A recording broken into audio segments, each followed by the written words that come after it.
asana sequence as revealed by the Supreme Pontiff of Hinduism. Let us all now get ready for our yoga. Bring our yoga mats down to the ground. Apply vibhuti and kumkum. Prepare our panchapatram and udani, the cup with a spoon with some water for the ritualistic cleansing. Please, everyone, settle down. We're going to start the session very soon.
Now let us move to starting the session with the Satguru Vandanam. Everyone settle down in a comfortable cross-legged position with your head, neck and spine in a straight line. Bring your hands in Namaskara Mudra in front of the heart center. Close your eyes, take a deep breath, visualize Swamiji as we start the session with the Satguru Vandanam.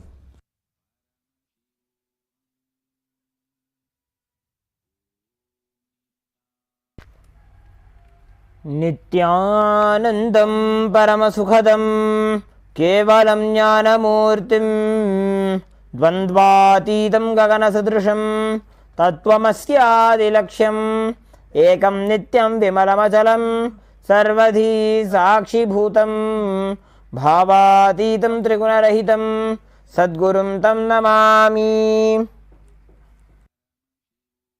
Next we will chant the Shiva Mula Mantra. Om Ham Hum Shivaya Namaha 11 times internally. Om Ham Hum Shivaya Namaha. Om Ham Hum Shivaya Namaha. Om Ham Hum Shivaya Namaha. Om Ham Hum Shivaya Namaha. Om Ham Hum Shivaya Namaha. Om Ham Hum Shivaya Namaha. Om Ham Hum Shivaya Namaha.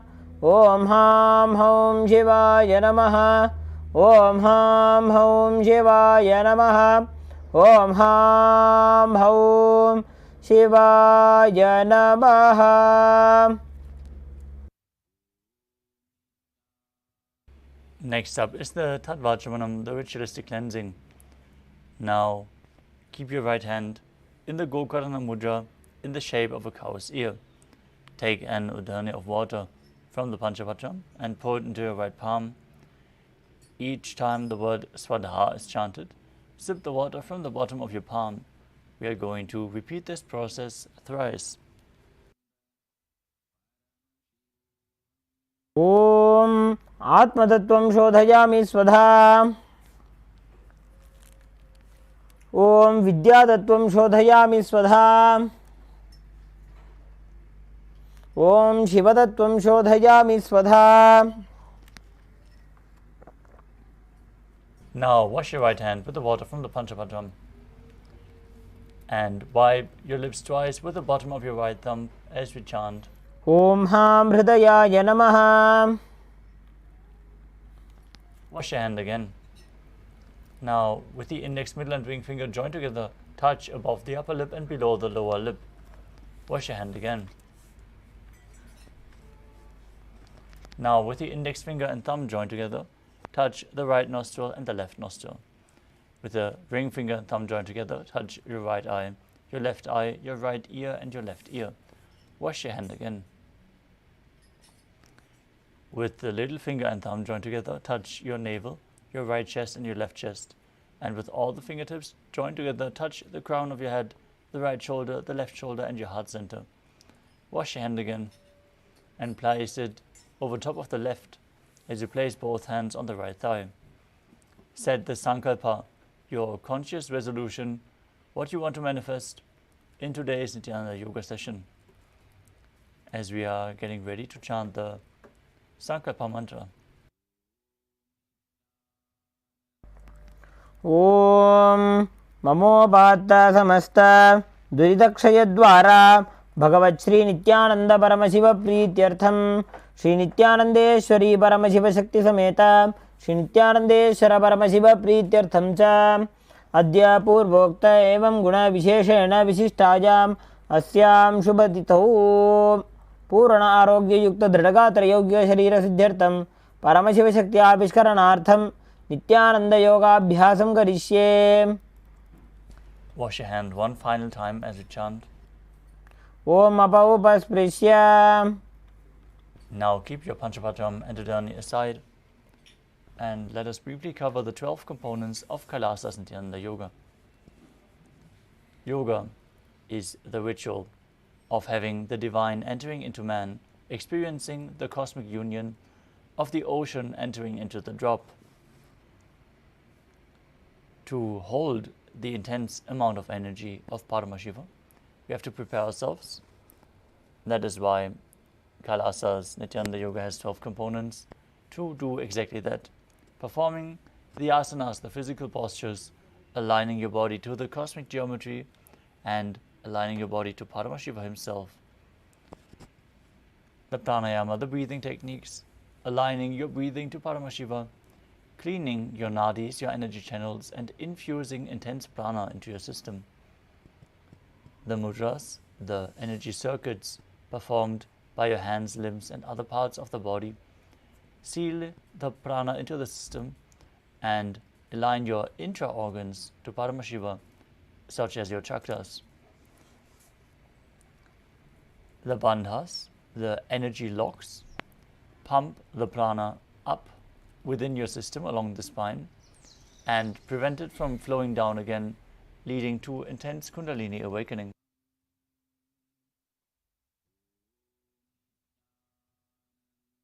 Also, aligning your internal organs to Paramashiva by massaging them gently. The karanas, the sacred dance postures, as preserved, carved in stone throughout various temples within India. When you move your body gracefully in synchronicity, moving your limbs in a simultaneous motion, it leads to a subtle breath when you offer this to the divine Paramashiva. The visualization we are going to hold throughout all the asanas makes us experience the asanas on a deeper level, performing them with the right context as intended by the author. Also aligning your thinking to Paramashiva, activating Mano Shakti, the power of thought. Now, the next component is the japa, the internal repetition of mantras. We are going to project certain mantras on the screen and ask you to internally repeat them as you visualize the mantra rotating around your throat. This will activate your Vishuddhi chakra and intensely awaken Vak Shakti, the power of speech, as you align your speech to Paramashiva. The next component is chanting, the external chanting of mantras. The words of Paramashiva himself and the scriptural references of all the asanas is what our acharyas are going to perform, holding you in the highest possible energy space as your aura is open during the yoga practice, receptive to external influences. It is important to provide the highest possible space in this given time, and generally how your surrounding is kept. So make sure you're practicing yoga as a ritual in a clean space and in a comfortable ambience for yourself. Weightlifting. And Hinduism, weightlifting is one of the components of Nithyananda Yoga. Weightlifting has been part of yoga for a long time, but now it is revived in the right context to manifest Paramashiva himself within you. As you hold the weights throughout various asanas, you are intensifying the yoga practice and leading to intense Kundalini awakening. So take some weights and keep them at the side of your mat. Be ready. The next component is mandala, the visual representation of the gods and goddesses. In the background, we're projecting the Shri Yantra, which is the representation of all the gods and goddesses. So focus on the Shri Yantra in an intense but gentle way, like you would gaze at a rose, and reflect the macrocosmos into your microcosmos, having the energies awakened within your body and the subtle brain grooves formed, which are required to hold the energy which is poured over you during the darshan tonight. In general, the yoga practice, if performed authentically, as per the best of your capabilities, without dropping the intensity, will lead to your body being able to hold much more of the energy which the Supreme Pontiff of Hinduism provides. The next component is abharana, the traditional jewelry. The Rudraksha beads are capable of holding more spiritual energy than any other stone. That is why you should keep close skin contact to Rudraksha at any given moment in time, like the kantamala, the necklace, or the mala, which is provided with 36 Rudrakshas, as you can see on our acharyas here. You can also wear armbands and wristbands or any other Rudraksha jewelry during the yoga practice. This will hold you in a high state of energy throughout the practice. Generally, it is recommended to wear Rudraksha throughout the whole day. Next up is Aushadam, the sacred alchemy science, the alchemy products which can be applied on your skin or ingested. Infuse prana into your system through your skin and detoxify your body, heal even chronic ailments. That is why we advise to apply vibhuti on your forehead if you're a female body, and on 16 various places over your body when you're a male body. At this point, we would like to request all the male bodies to please remove your upper cloth during the ritual of yoga. And let us now settle down as we have covered all the 12 components of Nithyananda Yoga. Let us move into the first asana of the sequence. As you sit in a comfortable cross-legged position with your head, neck and spine in a straight line. Bring your hands into Bindu Mudra with index fingers and thumbs touching and place them on top of the respective knees. Engage all three bandhas, the Mula Bandha, the root lock, contracting your perineal region and pulling it up. The Uddiyana Bandha, the stomach lock, contracting your stomach and pulling it in and up towards your spine. And the Jalandhara Bandha, the throat lock, contracting your throat muscles and tucking your chin to the chest, internally locking the breathing flow and pushing the prana up along the spine all the way to the Sahasrara chakra through the central nadi, the Brahma nadi. As you visualize Lord Shiva in your inner space, perform the Samana Kumbhaka as you inhale deeply, hold the prana in your stomach region and focus on the flame being kindled in your navel. Internally chant the japa Soham as you visualize it rotating around your throat in a circular way, awakening your Vishuddhi chakra. In the first asana of the sequence, Sukhasana.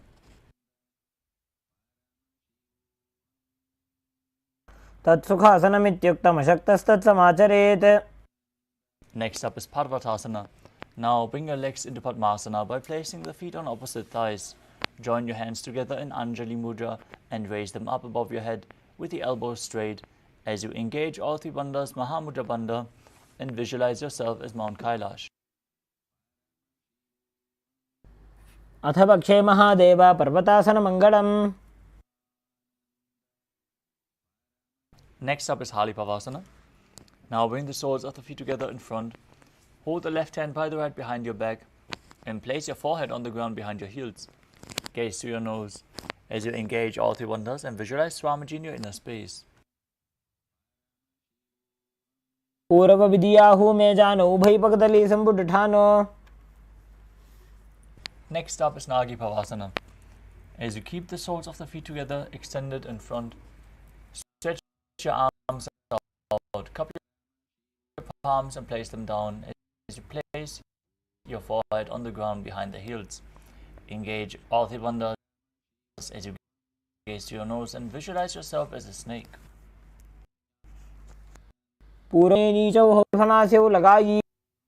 Next up is Kokilasana. As you hold the big toes in Prana Mudra with index and middle fingers, stretch your legs straight and up, and then cross your legs into Padmasana. Lean forward and down as you bring your elbows down to the mat. Hold on to the big toes as you engage all three bandhas and visualize yourself as a bird.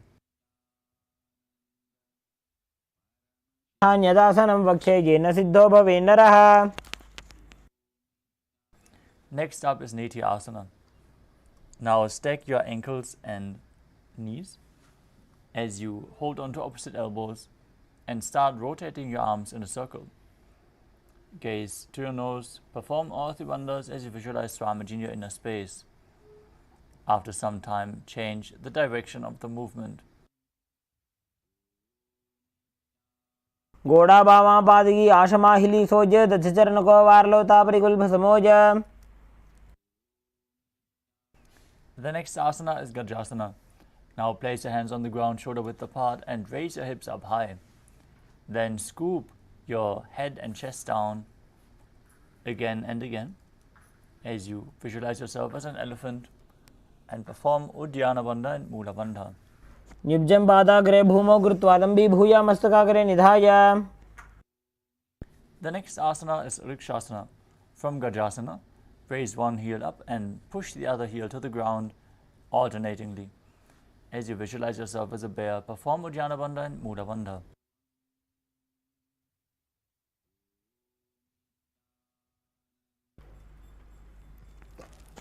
एकैकं पादमाकुञ्च गजासनं कुर्यात् वृक्षासनं भवति. Next up is Vaishyasana.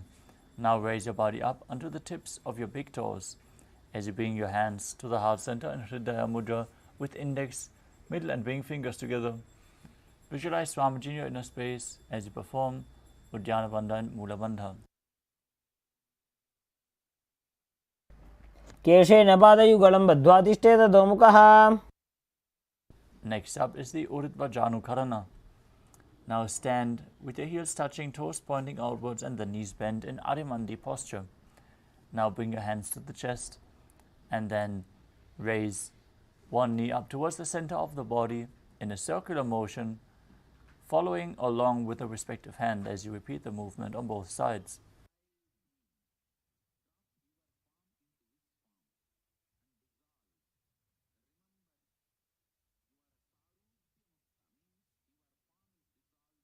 The next asana is Balalingasana.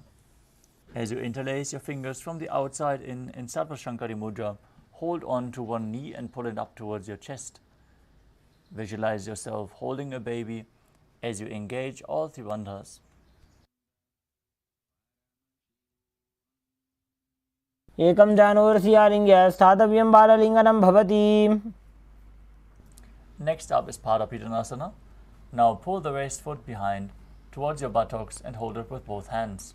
Keep your head, neck and spine in a straight line, the knees aligned as you engage all three bandhas and visualize Swamiji in your inner space. स्थित्वा एकस्मिन् पादतले कराभ्यां वेष्टयेत्तनुम्. The next asana is Natarajasana. Now hold the raised foot from the inside as you extend your leg back and the other arm forward, hand in Bindu Mudra. index and thumb together. Visualize yourself dancing as Lord Nataraja as you perform the Mula Bandha in Natarajasana. Napadam Kroncham cha Marichim Veerabhadrakam. Now repeat Balalingasana on the other side as you stand on the other foot, pulling the opposite leg towards the chest, visualizing yourself holding a baby. Ekam janu ursiyalinga sthatavyam balalinganam bhavati. Now repeat Padapidanasana on the other side, pull the foot behind towards your buttocks and visualize Swamiji in your inner space. Sthitvaikasmin padadale karabhyam veshtayetanum.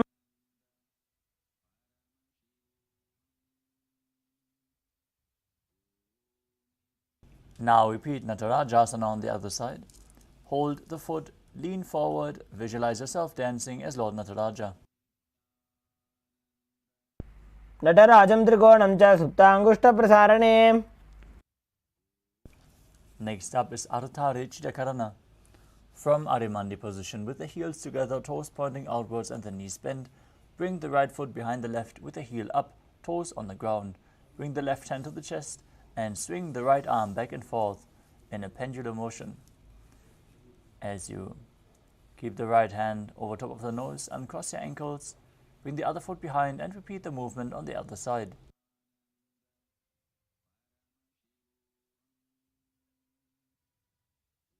Next up is the skeleton dance.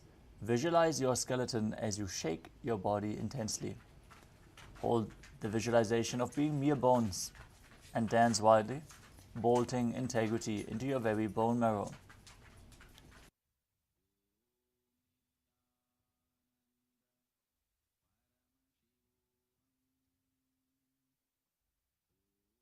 Next up is Katichina Karana. From Arimandi position, cross your arms above your head and turn your hips to one side, open the arms wide above your head, return to the center and repeat the movement on both sides again and again.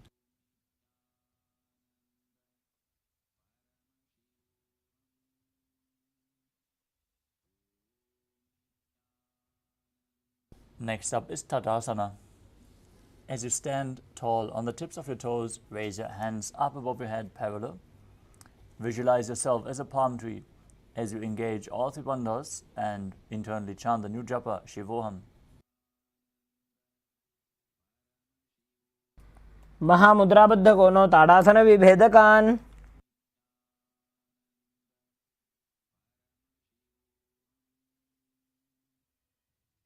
The next asana is Uttanasana.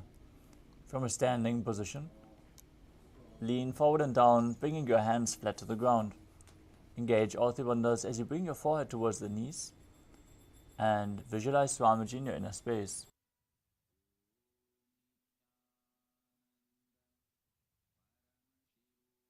Mahamudra kono tadasana vibhedakan.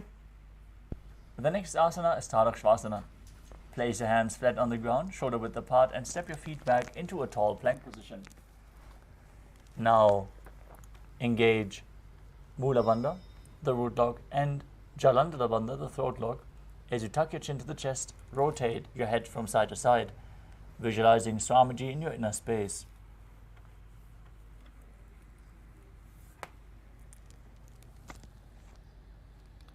Gajasanavastitva mastakam varam varam dakshina kukshim savya kukshim lajet. Next up is Bhujangasana. As you lower your stomach down on the mat, keep the hands at the side of your chest and the toes pointing backwards. Now raise your head using the strength of your lower back. Open your mouth wide and inhale through the hollow of your throat in Bhujangani Mudra. Exhaling through your nose as you visualize yourself as a cobra. Angushtanabhiparyantam adho bhumo vininyaset. Now push your body up into Shashasana and alternate bringing the knee in towards your chest back and forth. Visualize Swamiji in your inner space as you calmly breathe through your nose in Sahajra Kumbhaka and perform the Mula Bandha. गजासनसंस्थितौ जानुद्वयमाकुञ्च वारं वारं कर्तव्यं शशासनं भवति.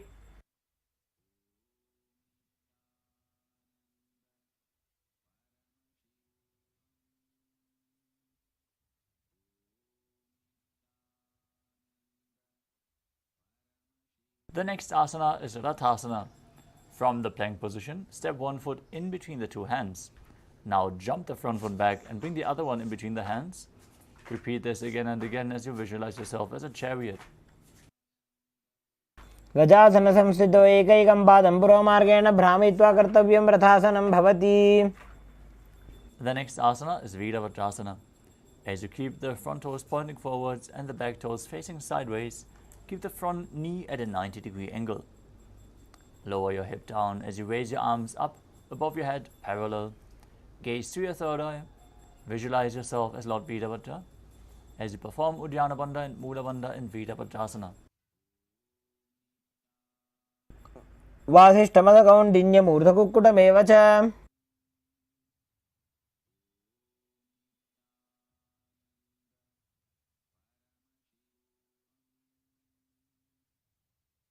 Now exchange the position of your feet as you repeat Virabhadrasana on the other side. वासिष्ठमदकौण्डिन्यमूर्धकुक्कुटमेव च. The next asana is Vrikshasana. As you stand tall and bring one foot to the inner thigh, bring your palms together in Anjali Mudra and raise them up above your head. Keep your elbows straight. Visualize yourself as a tree as you perform Uddiyana Bandha and Mula Bandha. वामोरुमूलदेशे च याम्यं पादं निधायतु.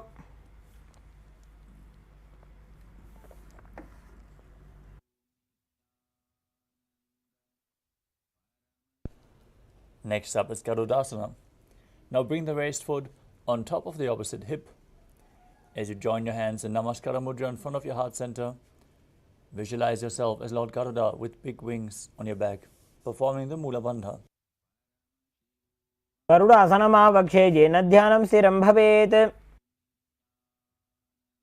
Next up is Vrikshasana. On the other side, raise the other foot, raise your arms up above your head and visualize yourself as a tree. वामोरुमूलदेशे च याम्यं पादं निधायतु. Now repeat Garudasana on the other side as you visualize yourself as Lord Garuda. गरुडासनमावक्षे येन ध्यानं स्थिरं भवेत्. Next up is Trikonasana. As you stand and step one leg forward and the other one far back, keep the front toes pointing forward and the back toes facing sideways. Visualize yourself as a triangle. As you keep your arms parallel to the ground, lean forward and down, extend one up and gaze upwards, performing the Mula Bandha. उत्तानपादं क्रौञ्चं च मरीचिं वीरभद्रकम्. Now exchange the position of your feet. Keep your arms parallel to the ground and lean forward and down as you repeat Trikonasana on the other side. नटराजं त्रिकोणं च सुप्ताङ्गुष्ठप्रसारणे. Next up is the Nikutaka Karana. From Arimandi position, heels together, toes pointing outwards and the knees bent. Bring your hands in front of the heart center with the palms facing each other. Then raise one heel off the ground, stomp it down and raise the other heel up as you exchange the position of your hands again and again.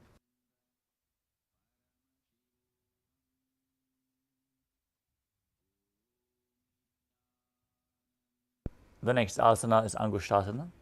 As you lower your body down onto the tips of your toes, placing your perineum onto the back of your heels.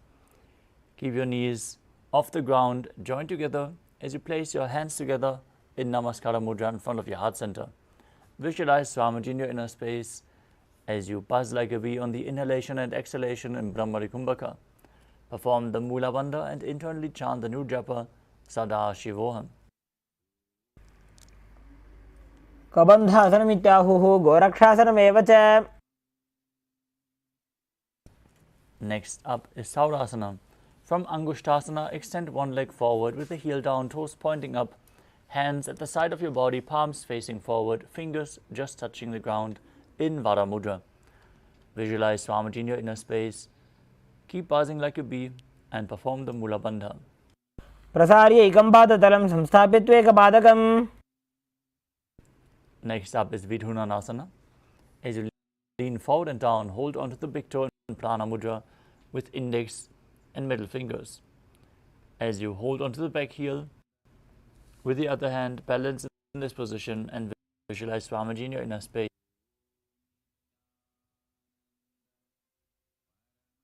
गुल्फस्थितो पादमेकं प्रसार्य तत्पादाग्रं संश्रिय तत्करे.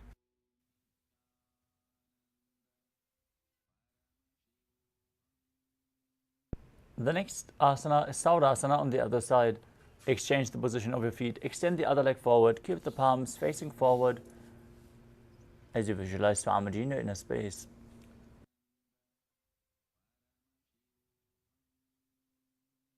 प्रसार्य एकं पादतलं संस्थाप्य त्वेकपादकम्.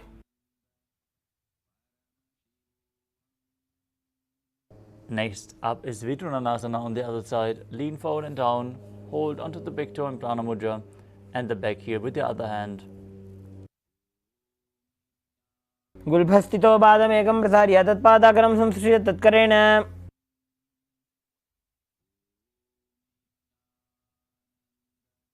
Next up is Brahma Jalankushasana. As you keep the toes on the ground, place your perineum on top of the heel. Keep a gap between your knees as you lift them off the ground and place the backs of your hands on top of the knees. Open your eyes wide and gaze in between the hands in Shambhavi Mudra, unblinking, gazing inside. As you visualize Swamiji in your inner space, perform Jalandhara Bandha and Mula Bandha. दो वो फणा पानी होए वैसे एड़ी दो गुदानी वैसे. Next up is Kapilasana. Now place your knees onto the ground. Remain seated on the raised heels with your perineum. Gaze to the nose and visualize yourself as Sage Kapila Muni as you perform Uddiyana Bandha and Mula Bandha. वही पगदली समठहरावे तिनकी माहिली core मिलावे.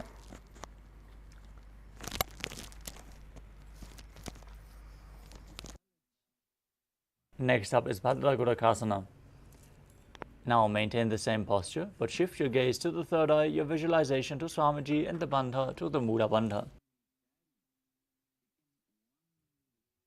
दो वो पगदली संपुट करे कोरवारली भूपरि धरे.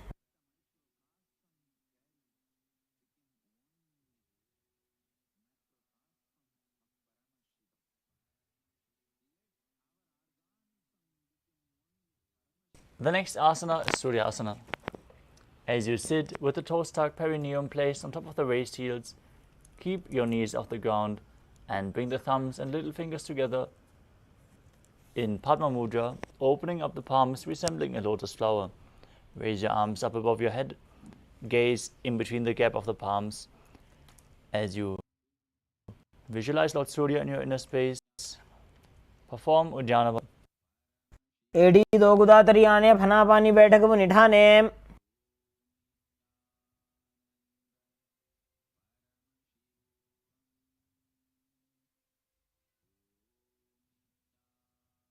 Next up is Mandukasana. As you sit with the toes flat, the perineum on the heels, keep your hands on top of the respective knees as you lift your tongue up against the roof of your mouth. As you visualize yourself as a frog, catching the nectar of Imodhasasana chakra with your tongue in Mudra.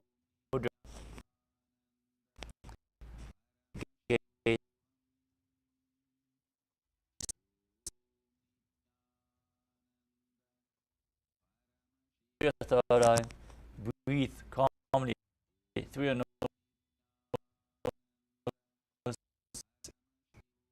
in Sahadra Kumbhaka and perform the Mula Bandha. पादतलौ पृष्ठदेशे अंगुष्टे द्वे च संस्पृशेत्. Back, holding on to opposite shoulders. Push your elbow as you gaze to your third eye. Visualize yourself as a frog. Perform Manduki Mudra with your tongue and engage Uddiyana Bandha and Mula Bandha. Mandukasana मध्यस्थं कुर्वा. Next up is Simhasana. As you cross your feet, keep your knees wide, fingers spread on top. Open your mouth wide, stick out your tongue, and exhale forcefully as you visualize yourself as a lion.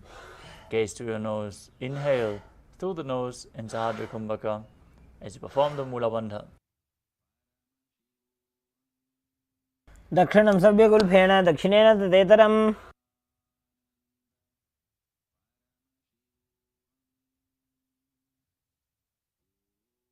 The next asana is Bhadrasana. As you sit with the heels under your perineum, knees opened wide, cross your hands behind your back and hold onto the big toes in Prana Mudra. Apply Jalandhara Bandha and Mula Bandha. As you gaze to your nose, visualize Swamiji in your inner space and return to buzzing like a bee in Brahmari Kumbhaka. गुल्फौ च वृषणस्याधो व्युत्क्रमेण समाहितः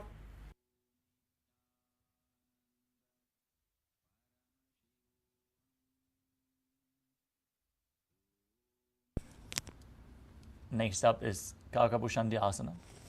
The feet flat on the ground, open your knees wide. Bring your arms in and around the raised knees as you interlace your fingers behind your back in Parashu Mudra. Try to reach for the other hand behind your back. Push your body forward and open your hips as you gaze to the nose and visualize yourself as a crow. प्रथमे वेसकौकटठाने दोबूहातपगमी च आने. Next up is Kani Pavasana. Now place your palms on the ground, shoulder width apart. Bring your knees onto the back of your arms towards your armpits. As you lean your chin forward and down, raise your feet off the mat and visualize Swamiji in your inner space. आसन को गुण आशी दुष्टा होई तो आछी होई. The next asana is Kapali Asana. We are setting up for the first inverted posture of the sequence. So if you have any upper back or neck injuries or high blood pressure, take it slow with any of the inverted postures. If you feel you need some support in this asana, set yourself up in front of a wall or get a partner to aid you in any of the inverted postures. Now place your hands flat on the ground, shoulder width apart. Bring the crown of your head onto the mat, forming a triangle between your head and your hands. Then bring your elbows on your knees on top of the elbows and your shoulders underneath the hips as you raise your legs up straight. Gaze through your nose. Visualize Swamiji in your inner space as you perform the Mula Bandha. शीशा धरती टेकी पकदो वो मिलिवा ऊंचा गुकरे.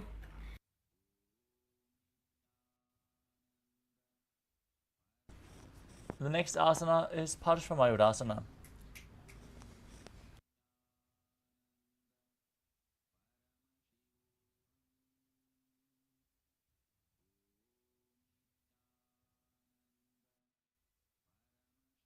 As you squat on your toes with the legs together, twist the body and place both hands to one side.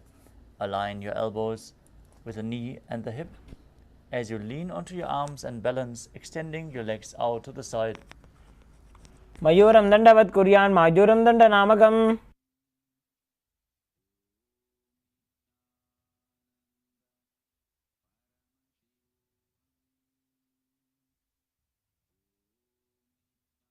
Now twist your body to the other side, extend your legs up, balance on your hand as you gaze to the third eye, visualize yourself as a peacock and exhale fully holding your breath in Rechaka Kumbhaka, repeating Parshvamayurasana on the other side. मयूरं दण्डवत् कुर्यान्.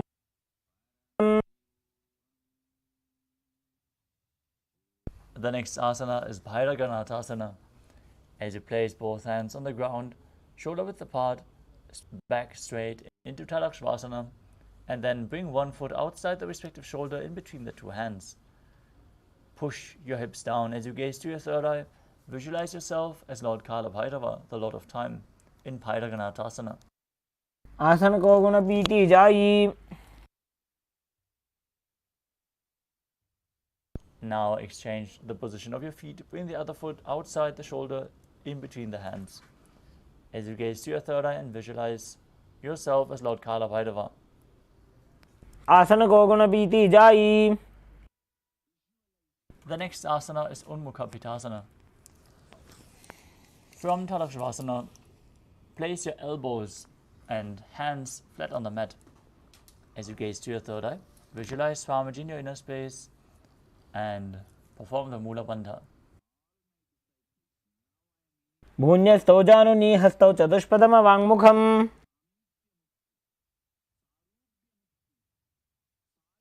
The next asana is Shishtasana. As you rotate your body onto one hand, extend the other hand up towards the sky. Keep your body stable and straight as you gaze up and visualize yourself as Sage Vashishta. ऊर्ध्वकुक्कुटवासिष्ठमरीचिहलमत्स्यकम्. Now rotate your body to the other side. Lift the other hand up, gaze up. Keep your core engaged as you visualize yourself as Sage Vashishta. ऊर्ध्वकुक्कुटवासिष्ठमरीचिहलमत्स्यकम्. Now come to a seated position with your legs extended forward. Bring your hands underneath the buttocks with the palms facing up. Gaze to your nose as you visualize yourself as Lord Hanuman. Perform Jalan Mula Bandha as you exhale and hold your breath in a Rajika Kumbhaka and internally chant the new japa Maha Sadashivoham in Anjani Asana. दोवूकर की उभय हथेली कोरवारली मैले भेली. Next up is Paschimottanasana. As you sit with your legs stretched out in front, bend from the waist and hold the big toes with index and middle fingers in Prana Mudra. Bring your chest to the thighs, head to the knees and engage all three bandhas as you visualize Swamiji in your inner space. Anu परिललाटन्तो पश्चिमं ताणमुच्यते. The next asana is Ugrasana. As you interlock your fingers behind your neck in Parashu Mudra. Lean forward and down. Bring your head in between the knees if you can. Elbows outside the knees. Push your body down by the strength of your core as you engage Mahamudra Bandha, all three bandhas, and visualize Kali in your inner space. पवानिभ्यां दृढं धृत्वा जानोपरि शिरोन्यसेत्. The next asana is Marichi Asana. As you have your legs extended, bring one heel in towards the groin with the knee raised. Bring one arm in and around the raised knee. Interlock your fingers behind your back as you visualize yourself as form the Mula Bandha. अनबादं क्रौञ्चं च मरीचिं वीरभद्रकम्. Now drop the raised knee down to the mat. Keep the heel against the perineum as you lean forward and down, holding onto the front foot with both hands. Engage all three bandhas, Mahamudra Bandha, as you gaze to your nose and visualize Swamiji in your inner space in Mahamudrasana. महामुद्रां प्रवक्ष्यामि वल्लभे.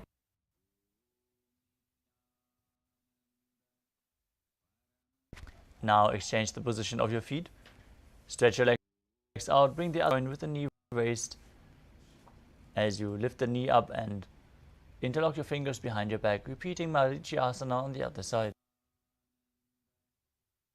उत्तानपादं क्रौञ्चं च मरीचिं वीरभद्रकम्.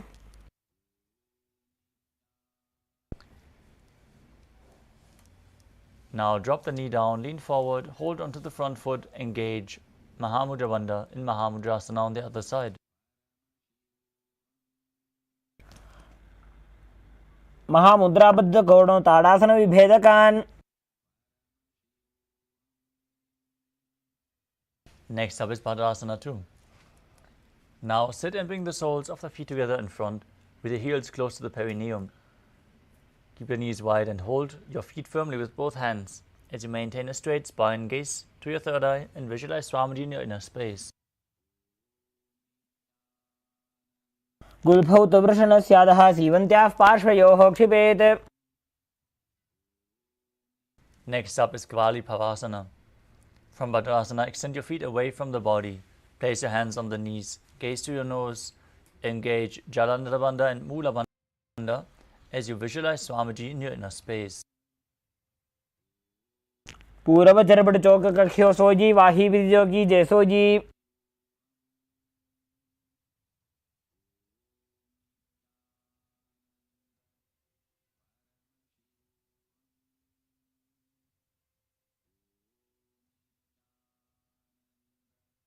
Next up is Joni. As you sit and keep the soles of the feet together with the heels clean. Hold the soles of the feet with your hands as you visualize the Yoni Mandala, leaning forward and down as you place your forehead onto the feet, gaze to the nose and perform the Mula Bandha.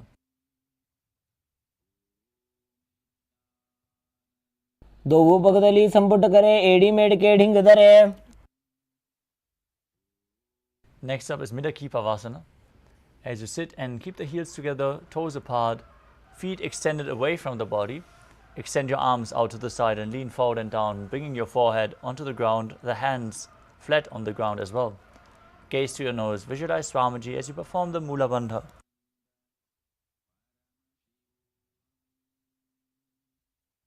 पूर्व विधि परिपकदली संपुट शोल एडी मिली राशे. Next up is Siddha Samadhi Asana. As you sit with your legs slightly extended from the body, toes touching, heels apart, bring your arms underneath the shins and keep the palms as you bring your chin over top of the toes, with the toes touching your throat if you can. Otherwise, push your body down and forward, bend from the hip. Try to keep your back straight as you gaze to the nose and visualize Lord Surya in your inner space. दोवों पगदली संपुट करे सोले मेढ़ आगा में धरे. Next up is Chinaki Pavasana. As you sit and keep the heels together, toes apart, hold the feet and open them up like a book as you press your elbows onto your thighs, pushing the knees down to the mat. Gaze to your nose, visualize Swamiji in your inner space as you perform the Mula Bandha. दो पगा की AD धरती मगेवा मेढ़ लगावे.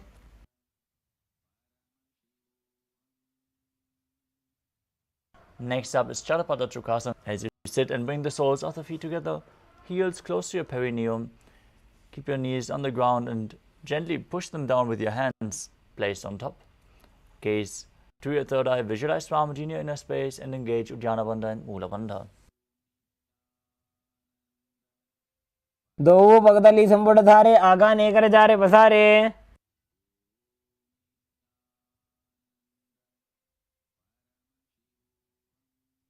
Next up is Bhairavasana. Now bring the soles of the feet together in front. Raise your heels up and bring the toes down as much as you can.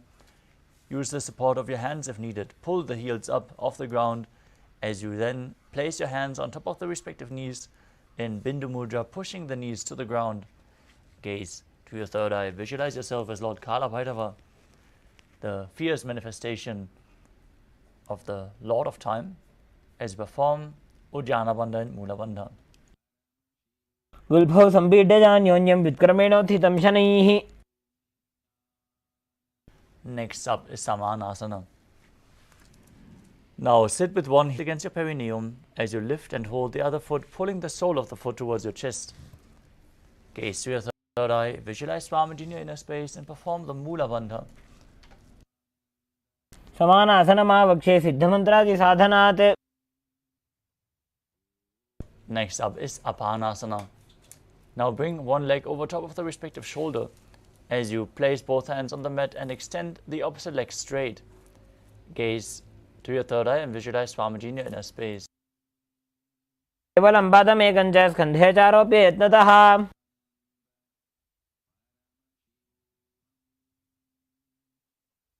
Now repeat Samanasana on the other side as you press the other heel against your perineum and lift the opposite foot towards your chest.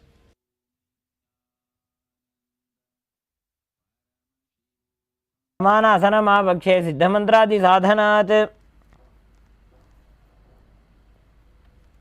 Now repeat Apanasana on the other side, lifting the other leg over top of the shoulder, extending the opposite leg up as you merge your prana and apana in this asana.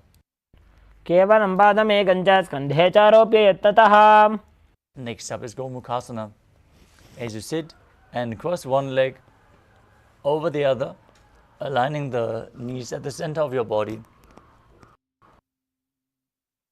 Bring the heels outside of the opposite hips. As you gaze to the nose, visualize the face of a cow. Perform Sitkari Kumbhaka as you press your tongue up against the palate of your mouth, without touching the teeth, hissing through your teeth while inhaling as you engage Mula Bandha and internally chant Om Nithyanandoham.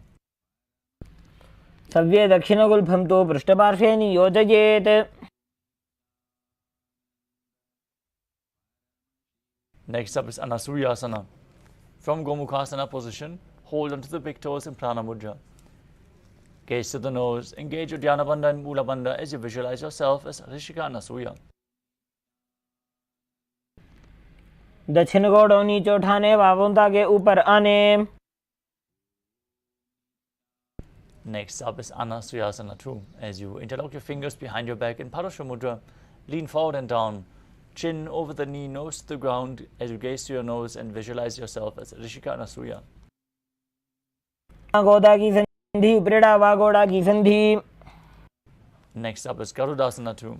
As you sit with one heel pressed against your perineum, the other foot flat on the ground in front, with the knee raised to your chest, place the hands on respective knees, gaze to your nose and visualize yourself as Lord Garuda.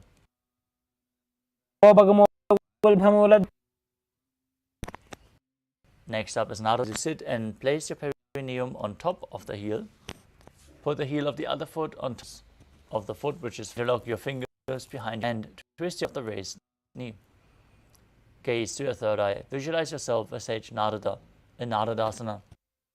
इष्टिज वाम पगदली केरी भूपरिता हिलगामी. Next up is Matsya Pitakasana. As you place one foot on top of the opposite hip, opposite thigh, hold on to the shin with one hand and the big toe with the other hand in Prana Mudra. Gaze to the nose as you visualize Matsya, the fish avatar of Lord Vishnu.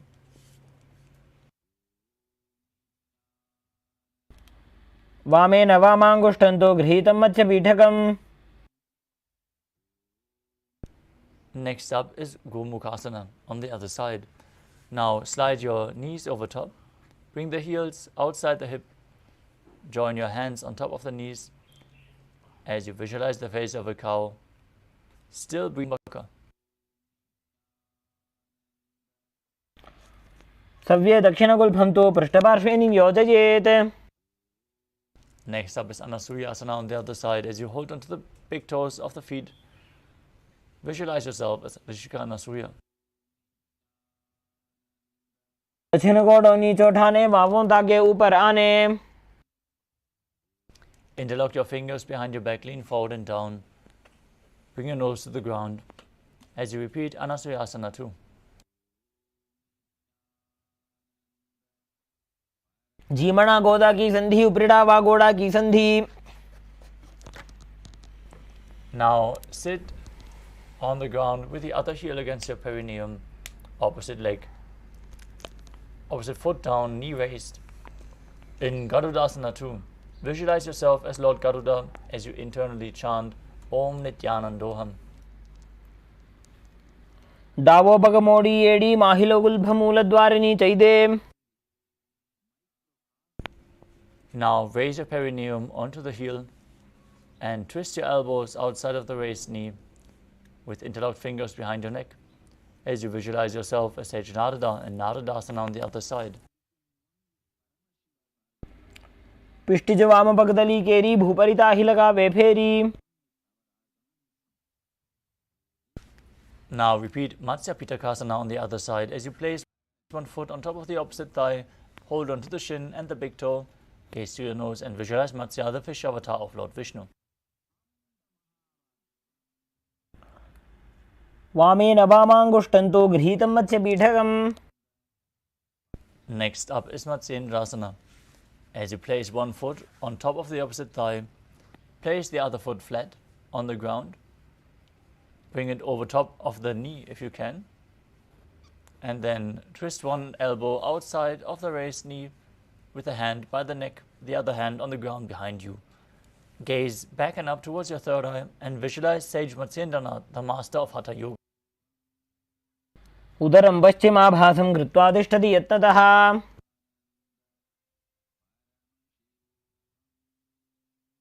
Next asana is Kubasana.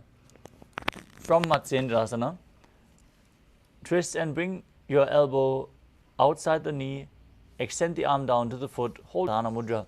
As you bring the other hand towards the ear, twist backwards and gaze up towards your third eye, visualizing yourself as a camel in Kubasana.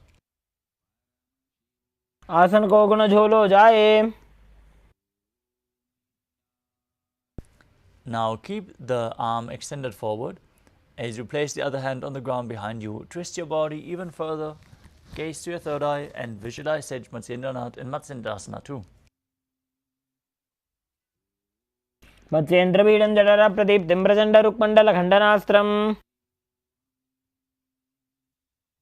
Now exchange the position of your feet. Place the other foot on top of the opposite thigh, with the opposite knee raised, elbow outside the knee, twisting your body, visualizing Matsyendranath in Matsyendrasana. उदरं पश्चिमाभासं कृत्वा तिष्ठति यत्ततः.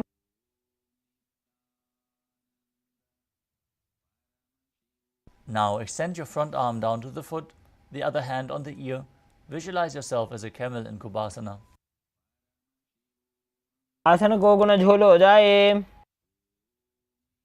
Hold on to the front foot, place the back hand down to the mat as you gaze up and visualize Sage Matsyendranath in Matsyendrasana too. मत्स्येन्द्रपीडं जठर प्रदीप्तिं Prachanda रुक्मण्डलखण्डनास्त्रम्. Now place your feet on top of the opposite thighs in Padmasana. Gaze to your nose. Engage all three bandhas, Mahamudra Bandha. As you keep your hands on top of the respective knees, visualize yourself as Lord Shiva and start breathing in Sitali Kumbhaka. Similar to the previous pranayama, you hiss through your teeth while inhaling, but this time you press your tongue against the back of your teeth. Exhale through your nose as you internally chant Om Nithyananda Paramashivam. आसनं द्विविधं प्रोक्तं पद्मं वज्रासनं तथा. Maintain Padmasana. Cross your arms in front of the body and hold onto the big toes in Prana Mudra. As you gaze to your nose, visualize yourself as Goddess Parvati, the sword of Lord Shiva. Still breathing in Sitali Kumbhaka, engaging the Mula Bandha.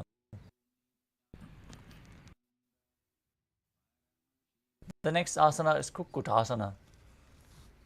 As you sit and place your feet on top of the opposite thighs, place your palms on the ground in between the legs. Place the palms and lift your body off the ground as you visualize yourself as a rooster.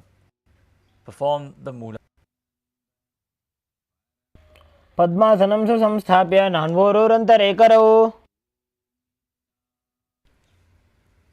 Now from Padmasana, rise up onto your knees as you bring your hands onto the ground with the fingers pointing backwards.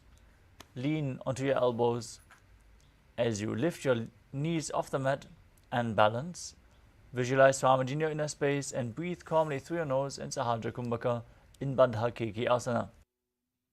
धरामोष्टभ्यकरद्वयेन तत्कोर्परि स्थापितानाभिपार्श्वः.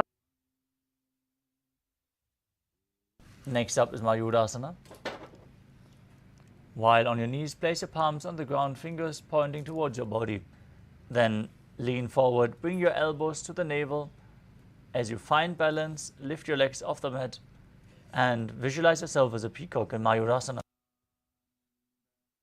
भक्षे Mahadev मयूरासनमुत्तमम्.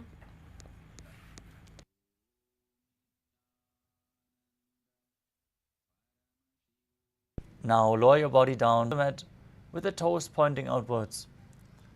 As you interlock your fingers behind your neck, visualize yourself as a crocodile and perform the Mula Bandha in Makarasana. अध्यासशेते हृदयं निधाय भूमौ च पादौ च प्रसार्यमानो. Next up is Shalabhasana.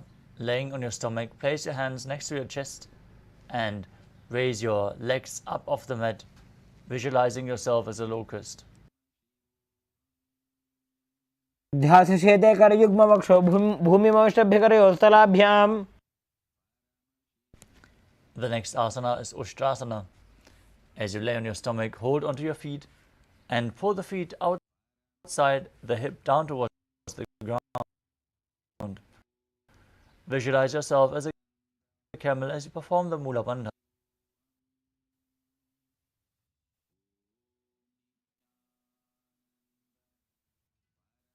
अध्यासशेते पदयुनिधाय विधृतं कराभ्याम्. Next up, hold onto the feet, kick the legs back and up and raise your head. Gaze up to your third eye as you visualize yourself as Pinaka, Lord Shiva's bow.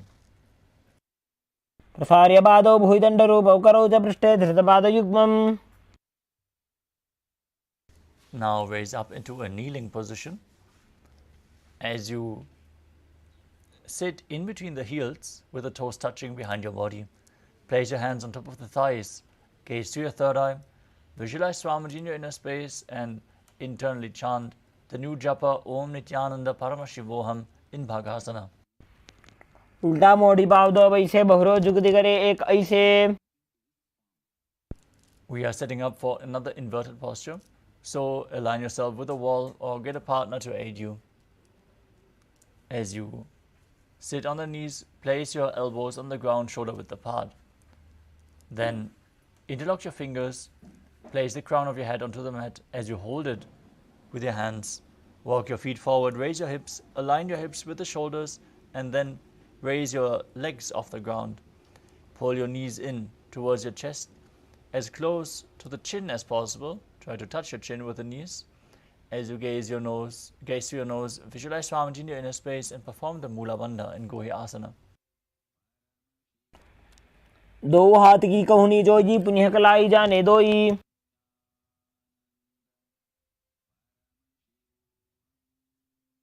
From Gohi Asana, extend your legs up straight into Shirshasana. Gaze to your nose, visualize Swamiji in your inner space and perform the Mula Bandha. परीतं मण्डलं च द्विधैव विदितं हिनः. The next asana is Podhyasana. Now sit with your legs extended in front and get ready for a sequence of rapid exhalation in Bhastrika Kumbhaka. Throughout the next few asanas, exhale rapidly from your abdomen without actively inhaling. Let the air flow into your lungs naturally as you push the air out again and again. Now sit with your hands behind the calves and stretch your legs up as you bring your forehead to the knees. Come to a vertical position with your legs and visualize Swamiji in your inner space in Podhyasana.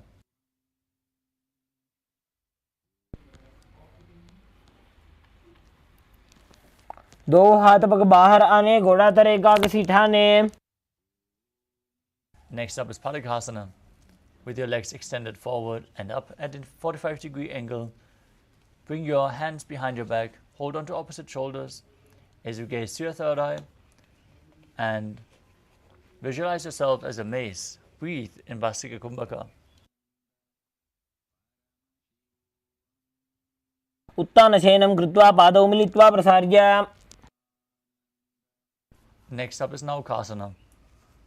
As you sit and extend your legs out and up at a 45-degree angle, bring your arms extended to the front parallel to the ground or bring your elbows down if required. Gaze to your third eye and visualize yourself as a boat in Naukasana. उत्तानशयनं कूर्पराभ्यां भूमिं ष्टभ्य. Next up is Rudrasana, where you pull your feet towards your chest with the hands scooped underneath, exhaling rapidly in Bhastrika Kumbhaka, visualizing yourself as Lord Rudra as you gaze to your nose. पगदली संपूर्ण करी हाथस्योपक उचाई. Now breathe normally as you lay down on your back with the knees raised, feet flat on the ground, palms placed on the ground behind the heels. Now push your hips up high as you contract the perineal region and tuck your chin to the chest in Jalandhara Bandha and Mula Bandha. Perform the Mudra Kumbhaka as you force the air out through the throat lock, leading to a state of swooning. Gaze to your nose and visualize Swamiji in your inner space in Unmukha Pitasana 2.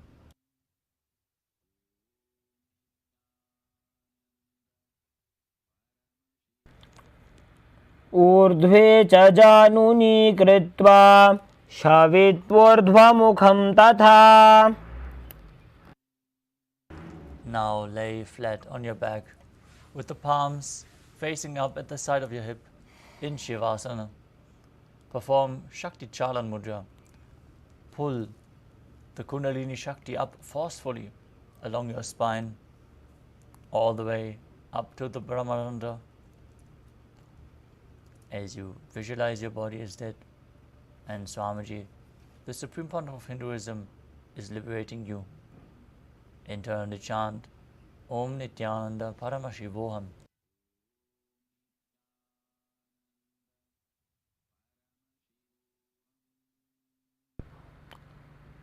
उत्तानं शववद्भूमौ शयनं तु शवासनं शवासनं श्रान्तिहरं चित्तविश्रान्तिकारणम्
Now slowly return to your physical body. Slowly start to wiggle your fingers and toes, your wrists and your ankles, your elbows and your knees. Lift your knees up towards your chest and rock your body from side to side. As you slowly return to a comfortable seated position.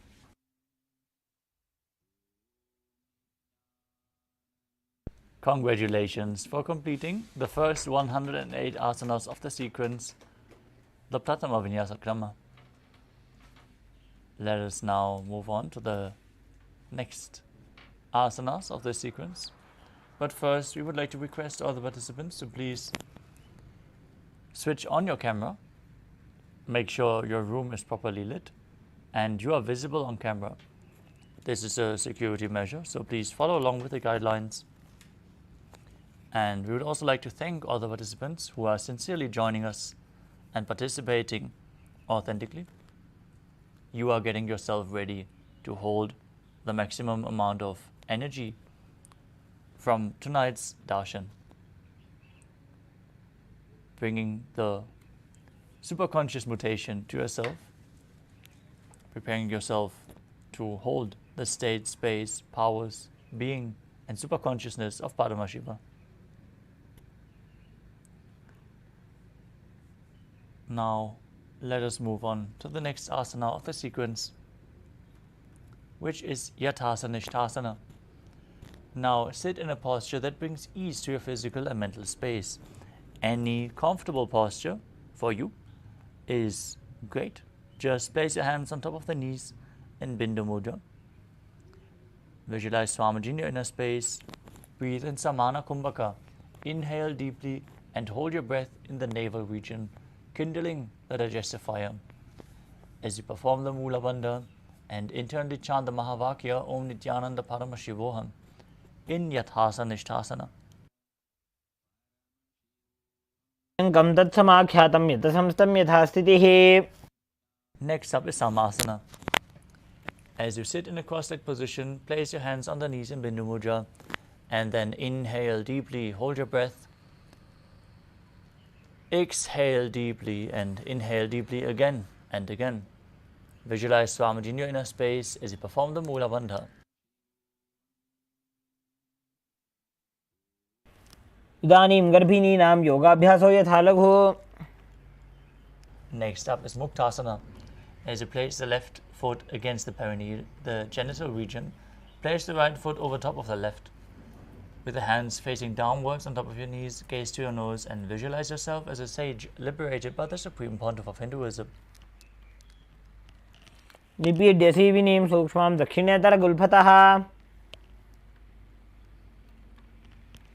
Next up is Siddhasana. Maintain the same sitting posture, gaze to your third eye and visualize Swamiji in your inner space. स्थानुसंयमितेन्द्रियोचलदृशा पश्यन् भ्रुवोरन्तरं चैतन्मोक्षकपातभेदजनकं सिद्धासनं प्रोच्यते. Next up is Siddhyasana. Maintain the same position. Switch your gaze to the ground in front of you as you engage all three bandhas, Mahamudra Bandha, and visualize Swamiji in your inner space. वामपादकेडीजानो सीवनिमतितासकोठानो. Next up is Rudrasana 2. As you keep your legs in the same position as Siddhyasana, rotate your hands on top of the knees into Bindu Mudra. Switch your gaze to the third eye, your visualization, to Lord Rudra in Rudrasana 2. वामचरणपरिदक्षिणराखे एकजुगुदये सेविदिदाखे. Next up is Santadhunasana. As you maintain the same position, switch your gaze to the nose and embody tranquility and an unshakable nature. आसन की गुण मन की चलता meet. Next up is Siddhasana 2. Now maintain one heel on top of the other as you bring your hands to the navel, cupping one palm over the other, resembling a closed lotus flower. Visualize Swamiji in your inner space in Siddhasana 2. ऋजुकाय समासीना सिद्धासनमुदीरितम्. Next up is Bandha Yoni Asana. As you main one heel on top of the other, set the Sankalpa of manifesting through the womb of creation. Perform the Mula Bandha as you get ready to enter Shanmukhi Mudra, locking all your five senses with your hand. Now exhale deeply and hold your breath as you close your mouth with little and ring finger, the nostrils with the middle fingers, the eyes with the index fingers, and the ears with the thumbs.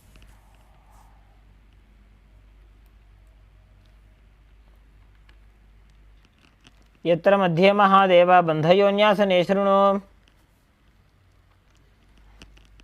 The next asana is Virasana.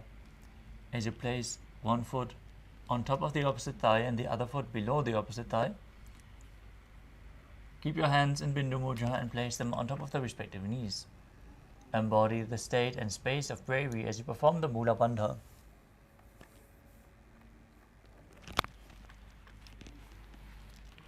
एकं पादमथैकस्मिन् विन्यस्योरुणि संस्थितः. Next up is Valmikasana. As you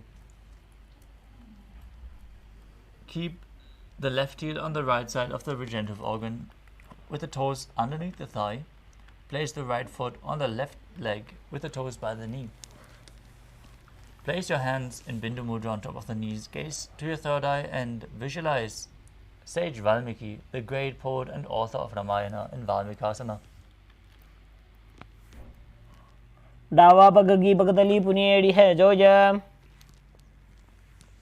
Next up is Joni Mudrasana. Keep your legs in the same position, rotate your hands on top of the knees, place your palms flat as you gaze to the nose and visualize Yoni Mandala, the visual representation of Devi Paramashiva Shakti. वामपाद की पगतली जाहि माहिली core.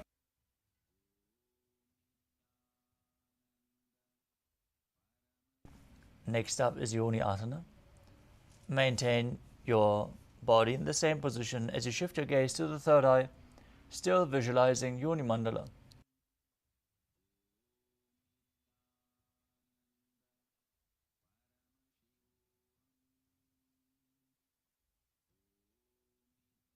Next up is Padurasana 3. As you sit and bring the soles of the feet together, holding them with both hands, bring your knees down towards the ground, gaze to your nose and visualize yourself as Lord Veerabhadra as you perform Uddiyana Bandha and Mula Bandha in Padurasana 3. गुल्भौ च वृषणस्यादः सीवन्त्याः पार्श्वयोः क्षिपेत्.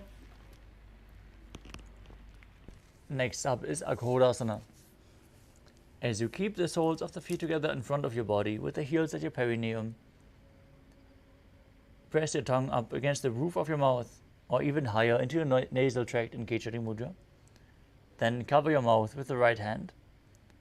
Close your left nostril with the index finger. Inhale through the right. Hold your breath by locking both nostrils and then exhale through the left. Alternate the nostrils through which you inhale and exhale in Abhyantara Kumbhaka. As you gaze to your third eye and visualize yourself as an Aghori in Aghorasana. पूर्व कहो भिक्षिर का जोई वाही विधि जोगी जय sooji. Next up is Kanari Pavasana. As you bring the feet together in front, the toes together and the heels apart, place your elbows on top of the heels, rest your chin on the palms, gaze to your nose and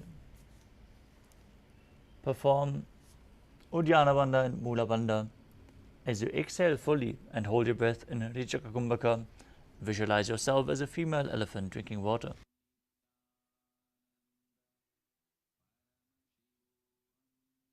है जैसे Yahoo में जाने विदित से.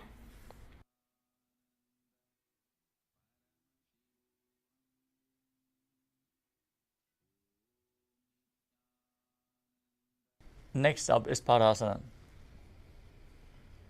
Now sit with the knees raised, arms between the thighs and calves as you interlace your fingers in Parashu Mudra. Gaze to your nose and visualize Swamiji in your inner space. एतयेत् वायुं मृदुनिश्वास संयुतम्. The next asana is Gopi Chandasana. Interlace your fingers around the feet with the soles together, toes at the groove of your throat, with the heels touched to your chest. Place your chin on the hands and gaze to your nose as you embody the state and space of a king. पूर्व विधि पगा का अंगूठा कंठ को पराशे. Next up is Uddarasana. As you sit with the soles of the feet together, insert your hands underneath your legs and hold the feet with interlocked fingers.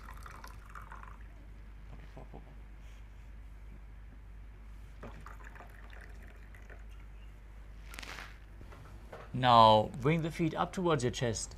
Bring your head down, touch the chin to the soles as you gaze to your nose. Visualize your body free from any defects.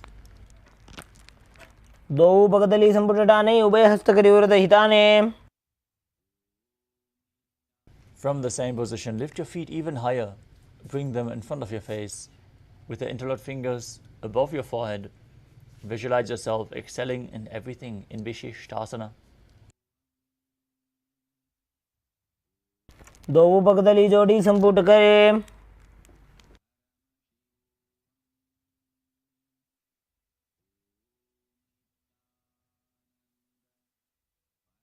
The next asana is Pujasana. From the seated position, lift both legs over top of the respective shoulders. Bring your arms underneath the legs and up, interlacing your fingers around the back of your neck. Visualize yourself as a cobra as you perform the Mula Bandha.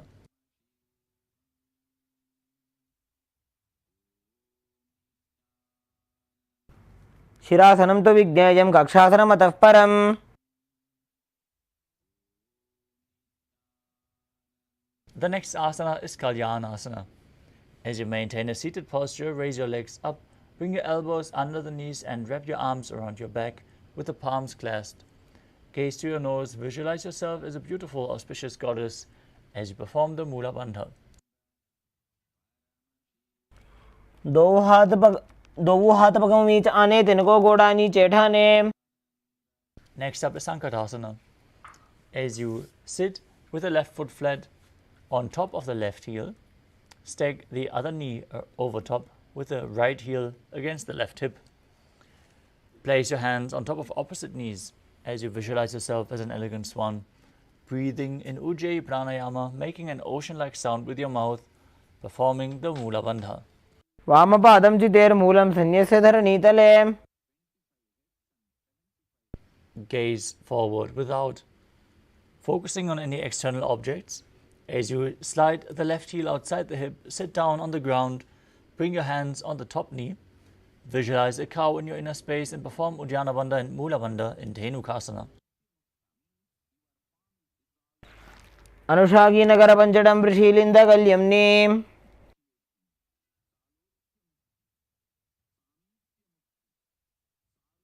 Next up is Machandrasana.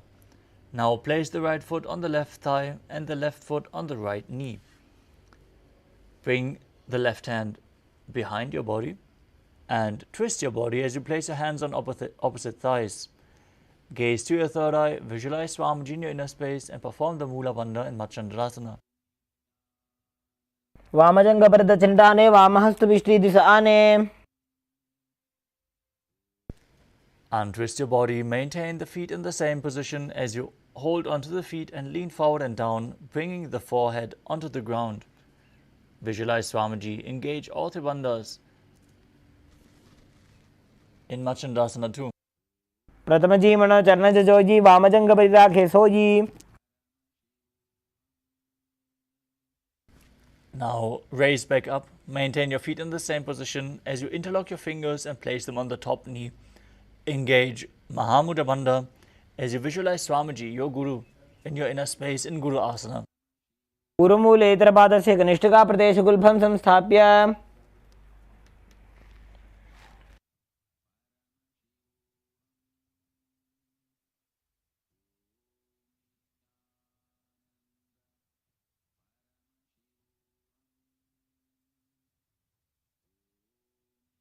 Now repeat Sankatasana on the other side as you stack your knees and sit on the right heel with the right foot flat. Bring your hands on opposite knees and visualize yourself as an elegant swan. वामपादं चितेर्मूलं सन्न्यस्य धरणीतले. Now slide the right heel outside the hip. Bring your hands on top of the knee. Visualize a cow in your inner space as you perform Uddiyana Bandha and Mula Bandha in Dhenukasana on the other side. अनुषागी Nagar पंचडं वृषीलिंद कल्यम्नी. Now place the left foot on the right thigh and the right foot on the left knee. Bring the right arm behind your back as you twist your body and hold on to opposite thighs. Gaze to your third eye. Visualize Swamiji in your inner space in Machandrasana on the other side.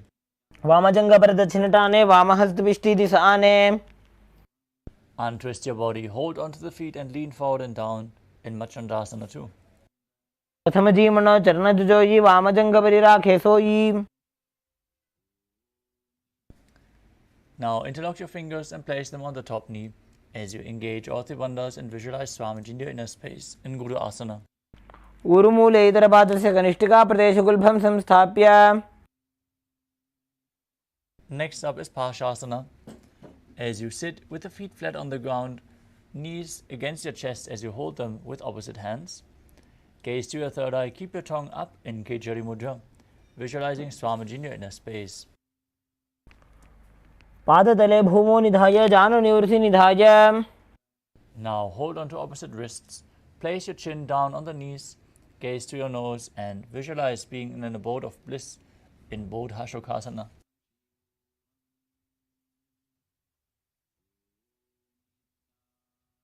दो बगदली भूपरि धरे कोरमा हिलिए से करे.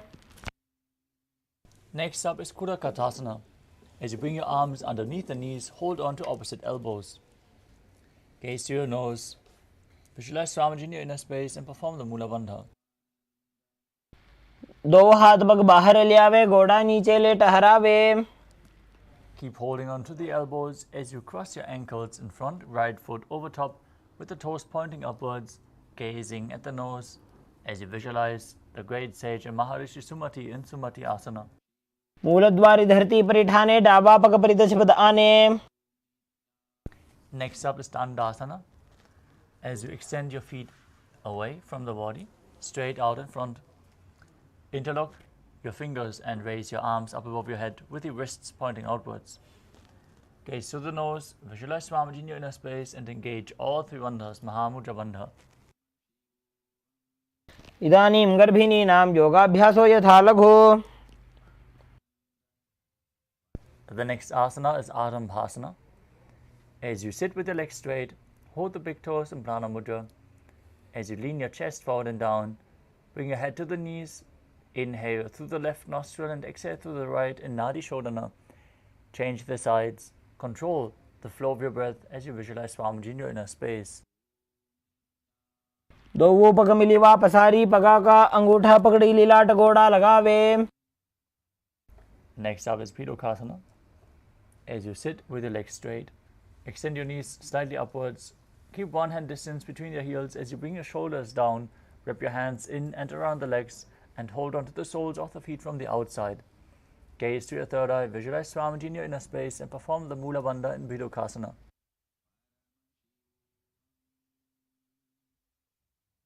प्रथम बैसी दो पाव पसारी कछुक ऊर्ध को कुरडो डारे.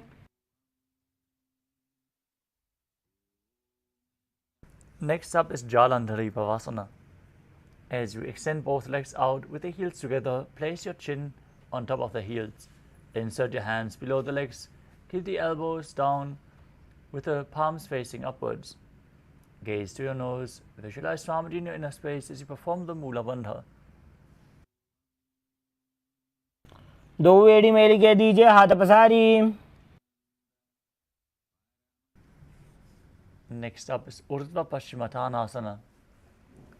Sit and extend both legs out. Lift one foot behind the neck if you can. Otherwise, you can bring it over your shoulder or pull it towards your chest. As you lean forward and down as in Paschimottanasana, hold onto the foot with both hands and visualize Swamiji in your inner space as you perform Pratyahara Pranayama, where you focus on the 9 points along your body, the prana flowing up through those 9 points. The points are the soles of the feet, the regenerative organs, the navel, the heart, the throat, the uvula, the third eye, the top of your forehead, and the crown of your head, the Brahmarandha. Those are the points revealed by Mahadeva. As you perform the Mula Bandha, pushing the prana up, internally chant the Mahavakya Om Nithyananda Paramashivoham. पश्चिमतानवत् संस्थितिं कृत्वा एकं पादं ग्रीवायां धृत्वा तिष्ठेत्. Now from Urdhva Paschimottanasana, lean back and straighten your spine with the foot still behind your back. Hold onto the foot with the opposite hand. As you gaze to the nose, visualize yourself as being infinite, endless, eternal, Ananta. as you perform the Mula Bandha. उत्तानशयनी एकैकं पायिग्रीवायां विन्यस्य. Now, as you maintain your grip on your foot, roll to the side of the hand holding onto the foot. Rest on the side as you gaze to your nose and feel in complete control in Ankushasana. उत्तानशयित एकैकं पादं ग्रीवायां कुर्वन्. Next up is Drishasana. Now lay on your back and pull your knees to the chest as you rock your body from side to side, relaxing your spine after this intense stretch. Visualize Swamiji in your inner space as you visualize the prana flowing up along your body. उत्तानशयनं जानुनी हृदयवष्टम्भ.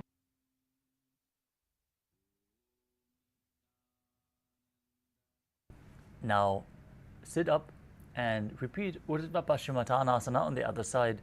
Bring the other foot behind your neck, hold onto the front foot, lean forward and down, visualizing Swamiji in your inner space. पश्चिमतानवत्संस्थितिं कृत्वा एकं पादं ग्रीवायां धृत्वा तिष्ठेत्. Now repeat Anantasana on the other side as you lay down on your back with the foot behind your neck, holding onto the foot with the opposite hand. उत्तानशयनी एकैकं पायिग्रीवायां विन्यस्य.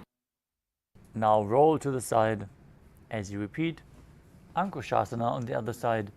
Feel in complete control. उत्तानशयित एकैकं पादं ग्रीवायां कुर्वन्.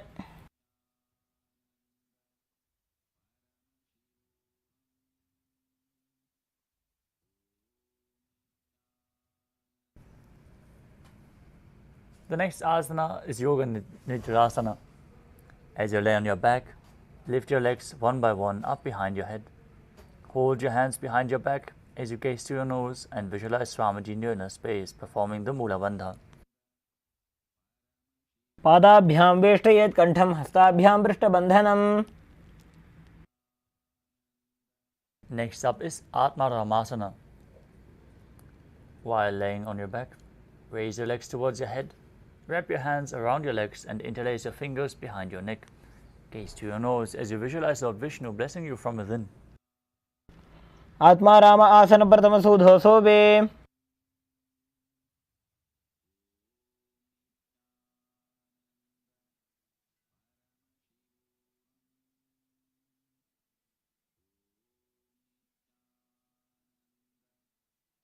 The next asana is Kuchikasana. As you lay on your back with the knees towards your chest, soles facing up, place your arms extended sideways. Gaze to your third eye as you visualize Swamiji in your inner space. दो हाथ सीधा सा करे 300 ube सफा करे.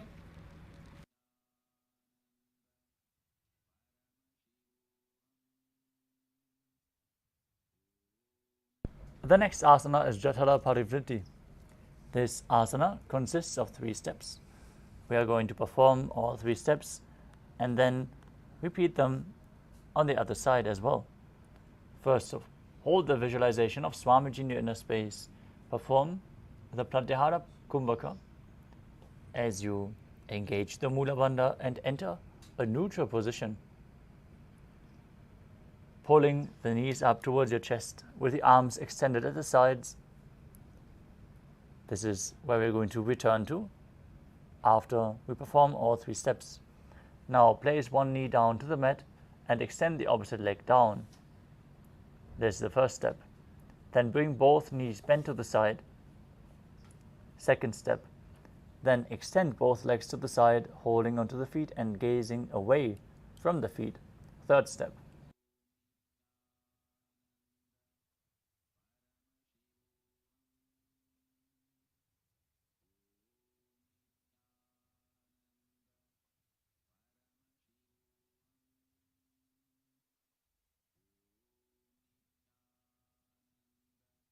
परिवृत्ते कुक्ष भागे त्रिदाहि परिकीर्तितः. Now return to the neutral position with your arms extended, knees raised towards the chest. Then Place one knee to the side, other leg down. Bring both knees bent to the side. Then extend both legs to the side as you gaze away from the feet. परिवृत्ति कुक्षभागे त्रिधा हि परिकीर्तितः.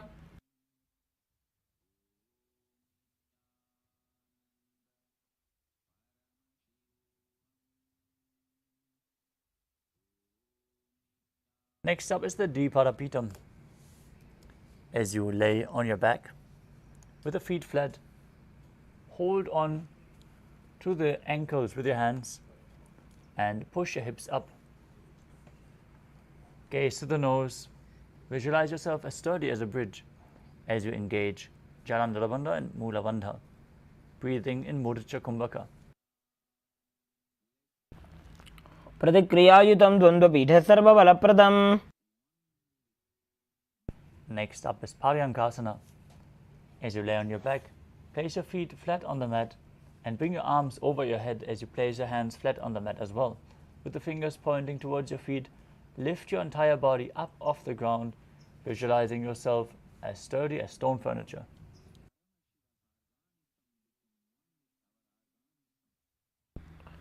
उत्तानशयनं हस्ततलाभ्यां भूमिं पष्टभ्यः पादतलाभ्यां भूमिं धृत्वा.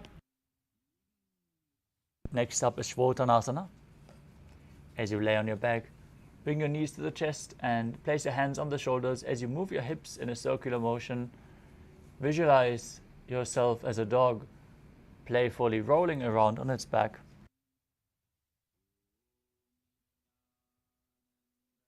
शरीरं संस्थाप्य जानुनी सम्मील्य नाभुवानीय.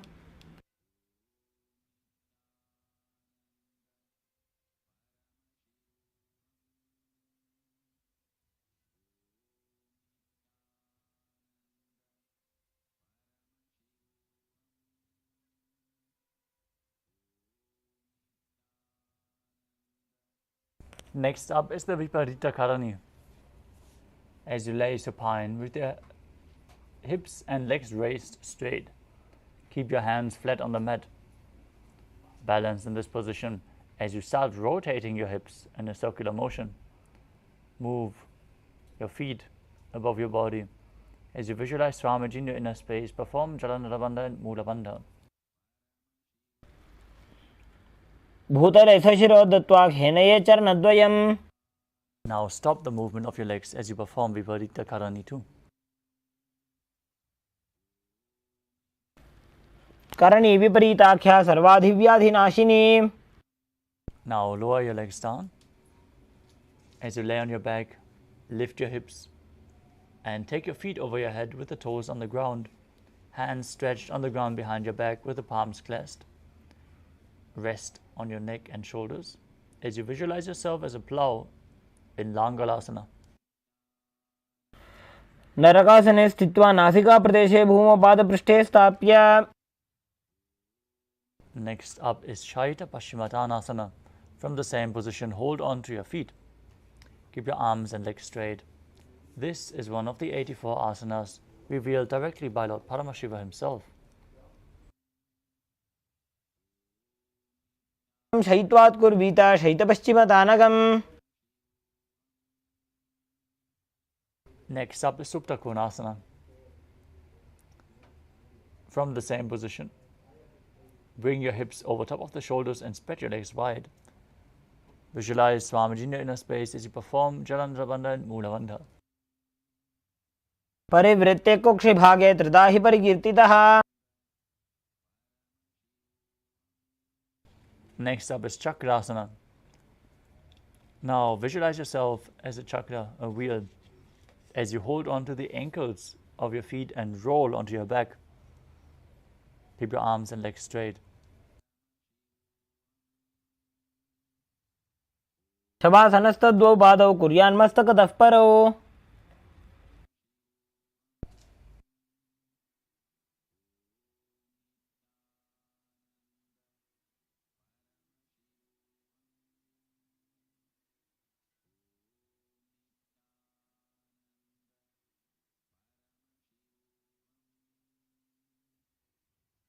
Next up is Supta Prasarita Parangushtasana. As you lay on your back, with your legs up vertical, hold onto the big toes in Prana Mudra, and then open your legs wide to the side as you visualize Swamiji in your inner space.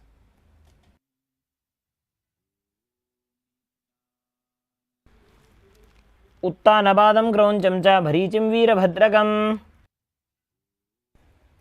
Next up is Supta Parangushtasana.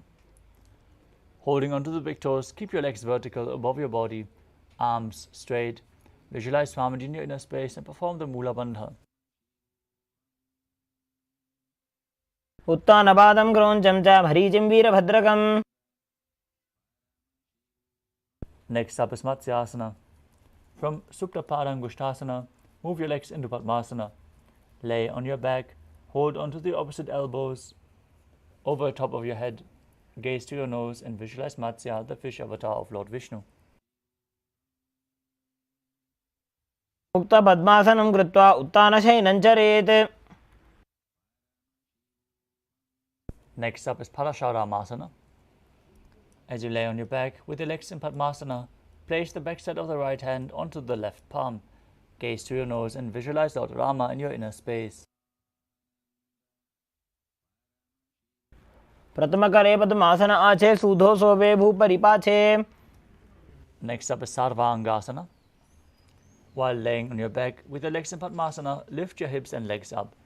With your hands supporting the hips, elbows on the floor, tuck your chin to the chest, gaze to your nose as you visualize Swamiji in your inner space. Perform Jalandhara Bandha and Mula Bandha.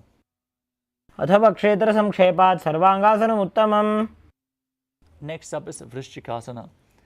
As you lay on your back, place one foot on top of the opposite thigh. Lift the other knee towards your chest as you extend both arms up above your head with the hands hooked forward, visualizing yourself as a scorpion.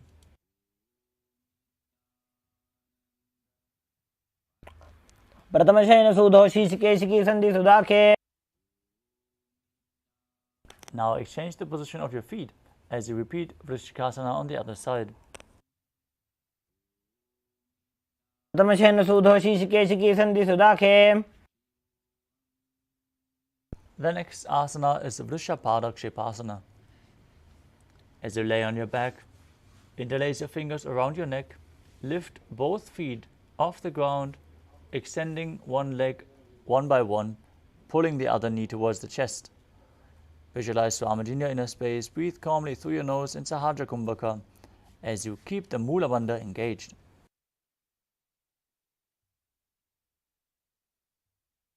उत्तानशयनं कृत्वा अङ्गुलिभ्यः कन्दरां बद्ध्वा. Next up is Maruttanasana. As you lay on your back, lift your legs one by one, touching the ears with your knees as you keep your hands at the side of your body. Visualize Swamiji in your inner space and perform the Mula Bandha. श्रोतानवत् संस्थितिः कृत्वा जानुद्वयं पर्यायेन कर्णयोः संस्पृशेत्. The next asana is a Vrikasana. While laying on your back, place the soles of the feet flat on the ground. Stand up and sit back down while visualizing yourself as a wolf. उत्तानशयनं कृत्वा पादतलाभ्यां भूमिं धृत्वा. The next asana is Luthasana. As you lay on your back, quickly throw your legs above your head and completely roll over. Finish in a prone position after you repeat this again and again.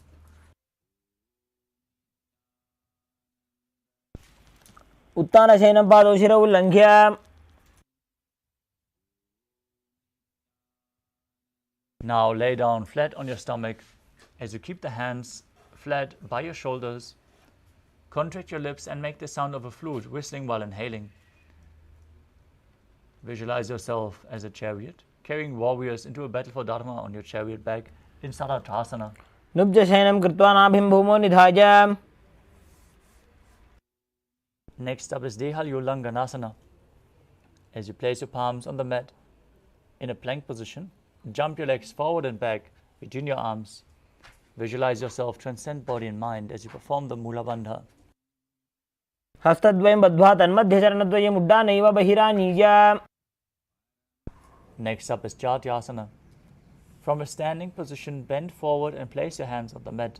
Walk back and forth while visualizing yourself as a wise 60-year-old elephant.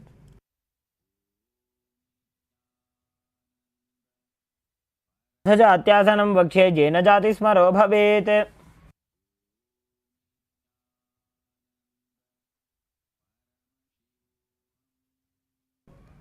Next up is the Lolitika Karana. Stand with the knees bent, feet pointing outwards. As you bend your elbows and keep your hands at the chest level, rotating around your body. Open your chest as you lean backwards and rotate your head in all directions.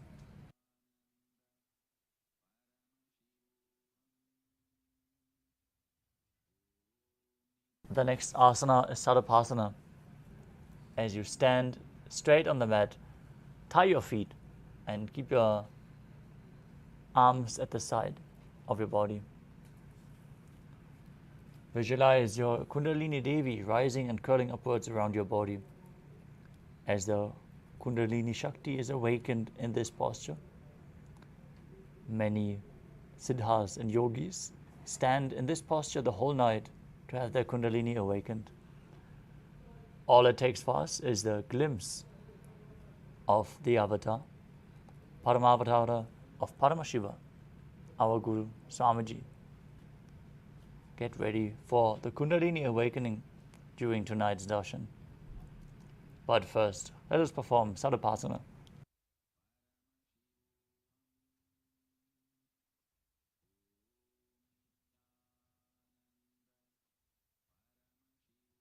सर्पासनं वक्ष्ये वायुपाणाय केवलं शरीरं दण्डवत् तिष्ठेत् रज्जुबन्धस्तु पादयोः. Now untie your feet if you tied them previously, and let's move on to Ushtra Sadhanasana. As you stand, place all fingers on the mat and then stand on your hands. Walk around on the mat while visualizing yourself as a camel.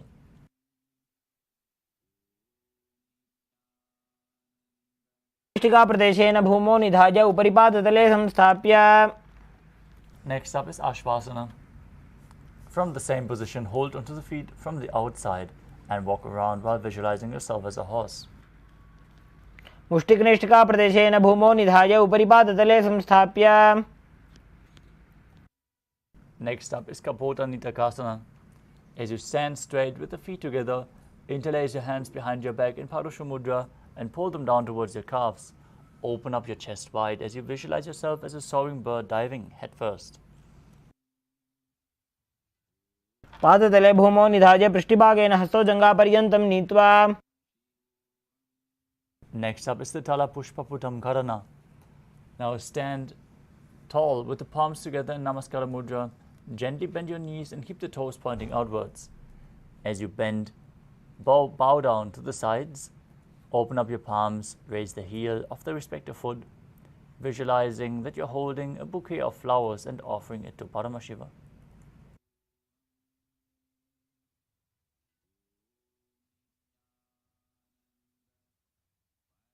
The next asana is Khadgasana. As you visualize yourself as a rhinoceros, gaze through your nose, perform the Mula Bandha, and then lay down on your stomach and immediately jump your feet back up. Stand and bring your arms in Namaskara Mudra. Pointing forward, visualize that this is the horn of the rhinoceros.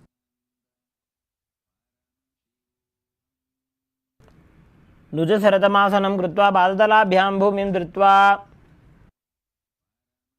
Next up is the Uttanottanam.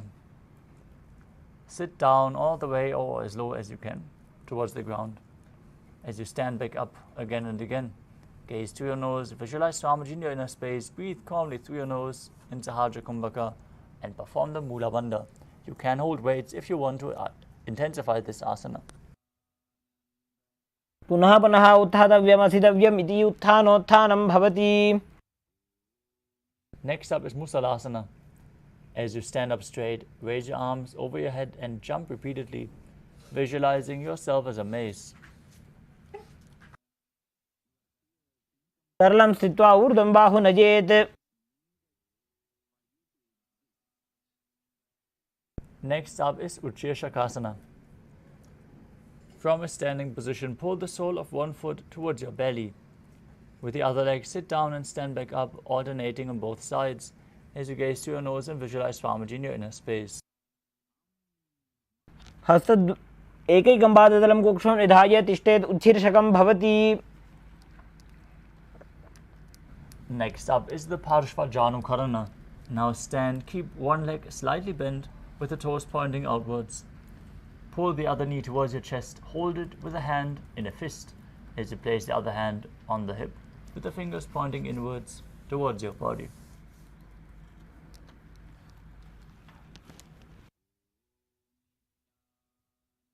Next up is Tandavasana. You can hold weights to intensify this asana as you visualize yourself fiercely dancing as Lord Shiva. Extend your arms forward and lift one leg straight forward as you sit down and stand back up. Perform the Mula Bandha. केन पादेन स्थातव्यं ताण्डवासनं भवति. Next up is Brahmanasana.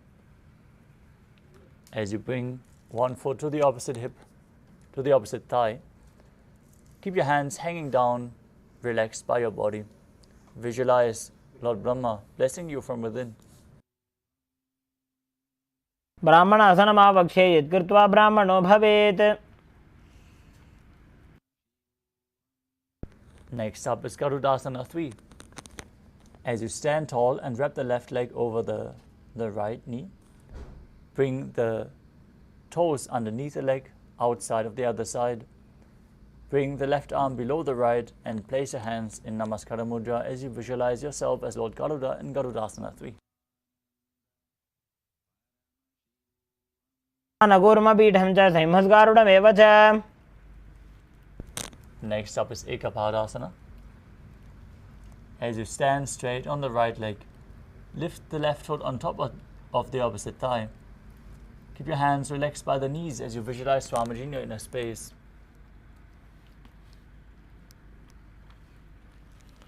दक्षाङ्घ्रिं वामपादस्य जङ्घोपरि निधाय च. Next up is Dhruvasana, the pole star posture. Now stand on one leg and hold on to the opposite big toe.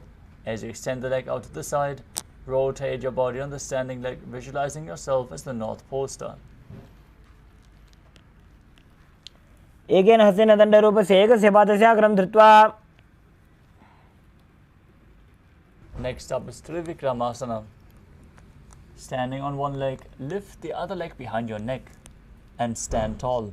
If you can't bring the leg up behind your neck, try to bring it over your shoulder or pull it towards your chest. As you then sit down and stand back up, perform the 3 steps of Lord Vishnu. ग्रीवायां पादं संस्थाप्य स्थातव्यम् उत्थातव्यं त्रिविक्रमासनं भवति. Now repeat Parshvajanukarana on the other side.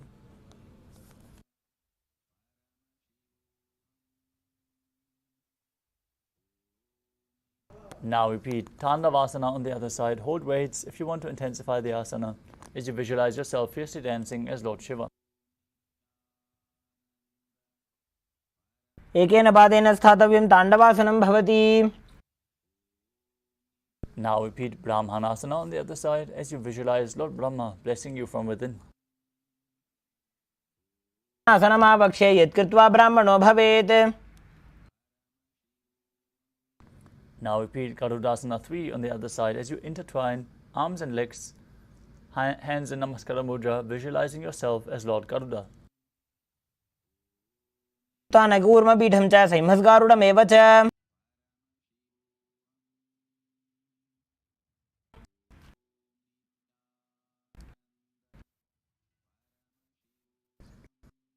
Next up is Ekapadasana.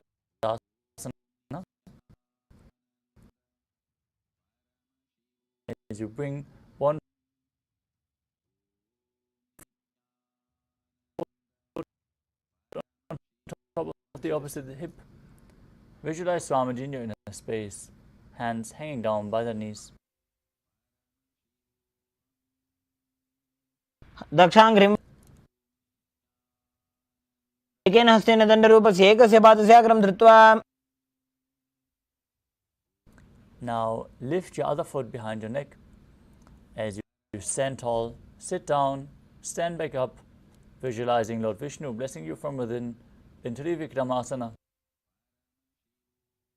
ग्रीवायां पादं संस्थाप्य स्थातव्यम् उत्थातव्यं त्रिविक्रमासनं भवति. Next up is the Samanaka Karana.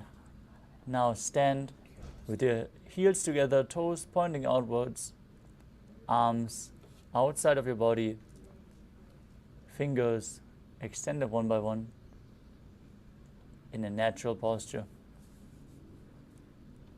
Relax your body after this intense sequence of asanas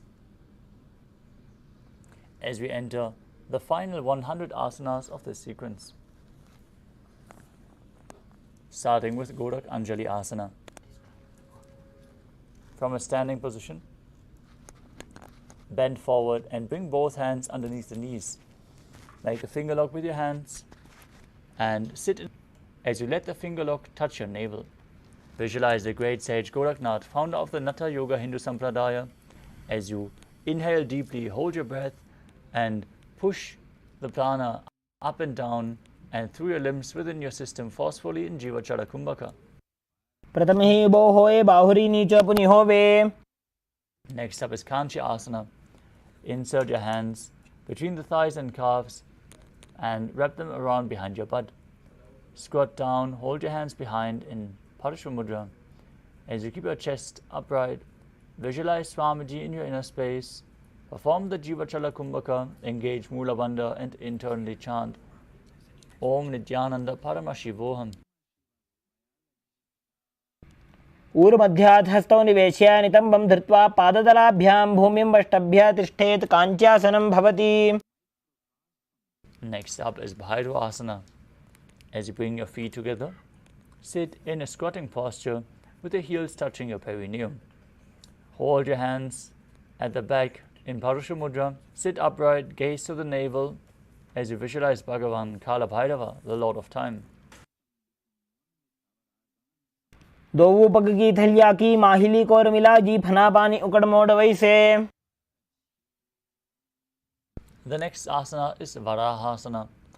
As you squat all the way down to the ground, keep your feet together, toes apart, bring your elbows up close to your head with the palms joined over your back facing downward. Gaze to your nose as you visualize a ball, which is one of the 10 incarnations of Mahavishnu. पागथली की माहिली core मिलाई फना पानी उकड़ मोड़ वैसे. Next up is Prapitasana.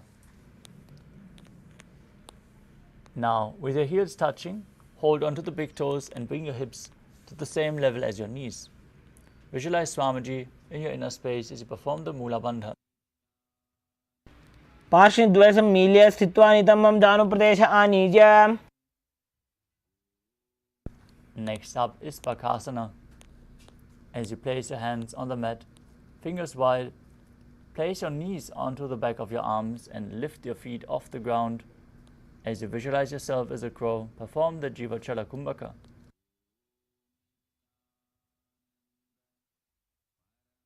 हस्ताभ्याम् अवनिमष्टभ्य जानुद्वयं नाभौ सम्मील्य. Next up is Sushtanga Kapali Asana. As you kneel down, place your head on the ground and spread your palms for support as you raise your body onto your head and cross your legs into Padmasana. Gaze to the nose, visualize Swamiji in your inner space as you perform the Mula Bandha. आसन गोगुण कपाल आछौ होई. Gently lower your body back down. Come to a kneeling position. As you keep your toes touching behind your body and keep the heels outside of the hip. Hands on top of the thighs. Gaze to your nose and visualize you are sitting in the secret seat with Paramashiva and Guru in Guptasana. नोर्वरन्तरे पादौ कृत्वा पादौ च गोपयेत्. The next asana is Vrikshasana too. Now place your hands flat on the ground and walk your feet forward as you raise your body up into a handstand. You can use the support of a wall if needed, or have a partner by your side to aid you. This asana should be practiced by everyone to purify the 7 chakras. Now visualize yourself as a tree with deep roots into the ground as you perform the Mula Bandha and calmly breathe through your nose in Sahadra Kumbhaka. जानुर्भोरन्तरे पादौ उत्तानो व्यक्तसंस्थितौ. Next up is Shiva Asana. From the handstand position, join your hands and feet closer together. Gaze to your third eye as you visualize Tejas energy flowing to your third eye, rejuvenating your body and bringing the divine radiance to your being. दो पग जोड़ी माही Gulf मिलाए. Next up is Matsya Asana too. From the plank position, with your hands shoulder width apart, feet extended backward, lower your body down and push it back up again and again. As you visualize yourself as a fish, perform the Mula Bandha. शयनं कुर्पर पार्श्वभागाय मूर्धकृत्य. Next up is Sarvasana too. As you now lay down flat on your stomach with the toes pointing down towards the ground, place your hands on top of the hips and raise your chest to the left and right, visualizing and moving your body like a snake as you perform the Mula Bandha. निब्जशयनं कृत्वा हस्तौ नितम्बं संस्थाप्य.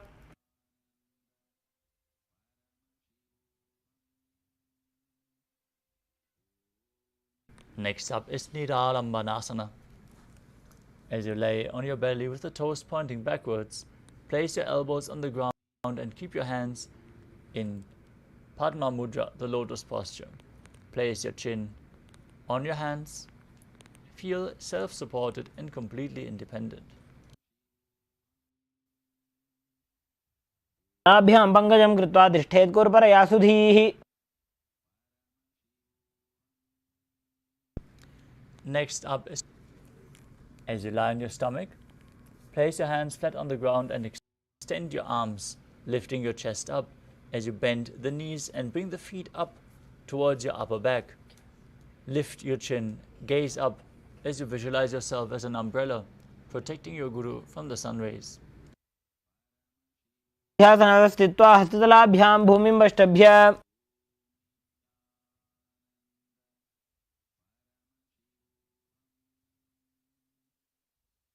Next up is Vajrasana.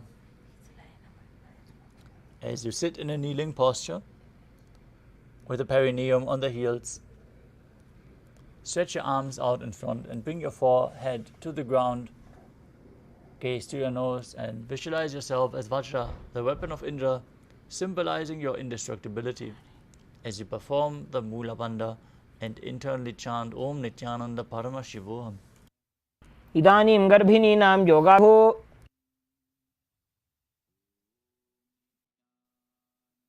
Next up is Meshasana.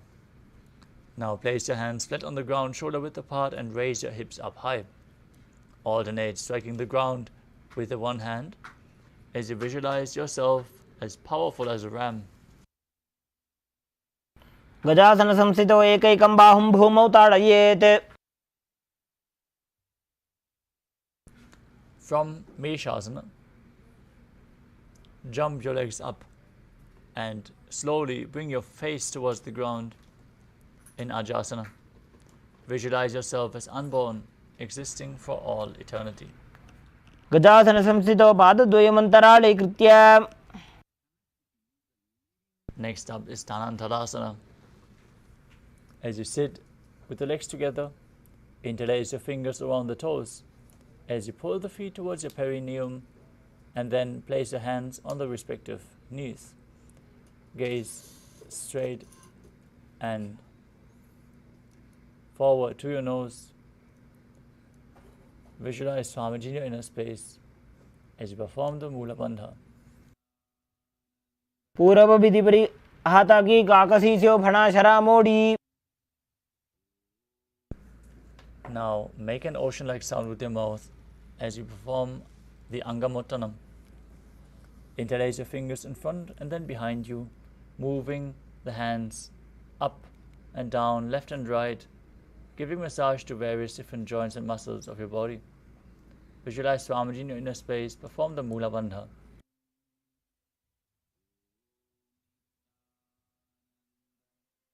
हस्तयो अंगुली बद्वा हस्तयोर मध्यात् सर्वांगम निष्कासयित्वा.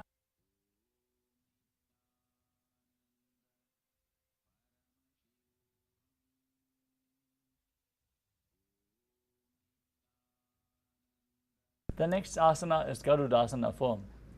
As you sit on the heels in Vajradasana, keep your feet turning out to the sides. As you keep your thighs and knees resting on the ground, your spine straight, hands on top of the knees.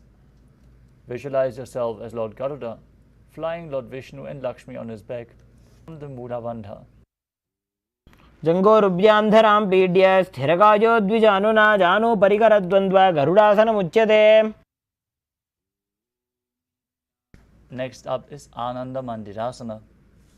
As you sit with the legs folded back, toes pointing backwards, with the knees wide, hands holding onto the respective ankles, keep the front of your buttocks on the ground, gaze to your third eye, and visualize yourself residing in the blissful space of a temple. अथवक्षे वीरनाथ आनन्दमन्दिरासनं यत्कृत्वा अमरो धीरो भवत्येवेह साधकः.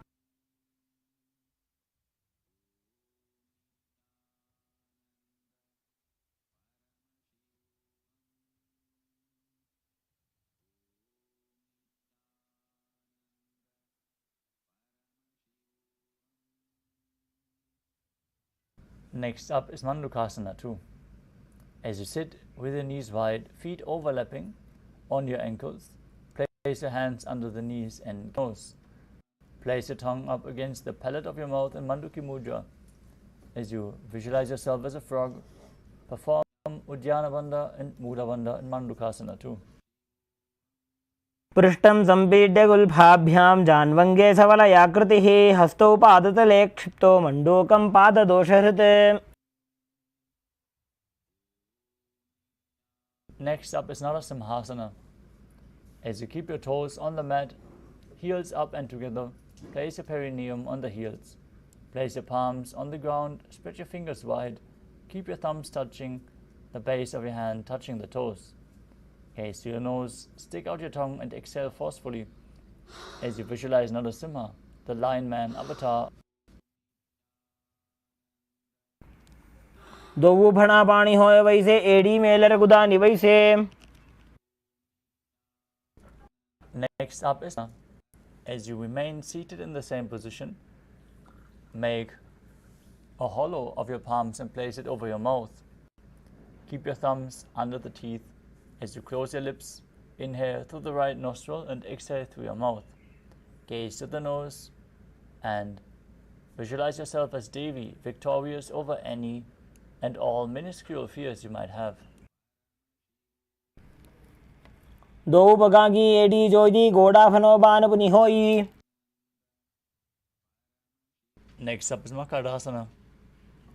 As you keep the soles of the feet together and place the top of your feet on the ground, sit on your heels and bend your elbows, bringing the fingers to your armpits, imitating as if you were a monkey stretching itself.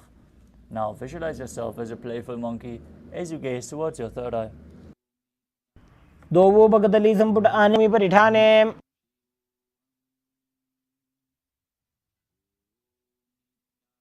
Next up is Vajrasanghasana.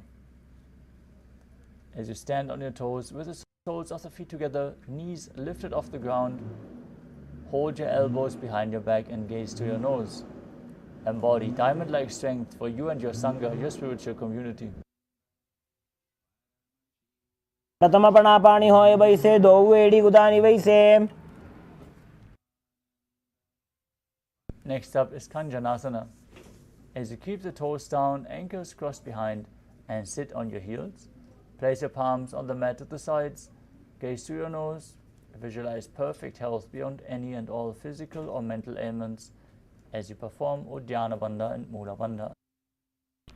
खञ्जनासनमावक्षे यत्कृत्वा सुस्थिरो भवेत् पृष्ठे पादद्वयं बद्ध्वा हस्तो भूमौ प्रधारयेत्. Next up is Kurmasana. With your toes flat, cross your feet and place your perineum onto the back of your heels. Keep your knees wide, raised, placed on the ground.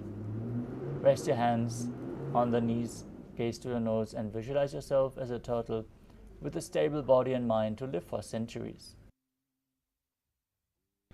गुल्फौ च वृषणस्याधो विक्रमेण समाहितौ ऋजुकाय शिरो आसनमितीरितम्.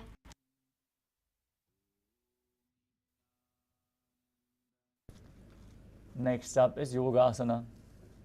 With your toes flat, cross your feet and place your perineum onto the back of your heels. Gaze to your nose, visualize Swamiji in your inner space as you perform the Mula Bandha. गुदं नियम्य गुल्फाभ्यां विक्रमेण समाहितः.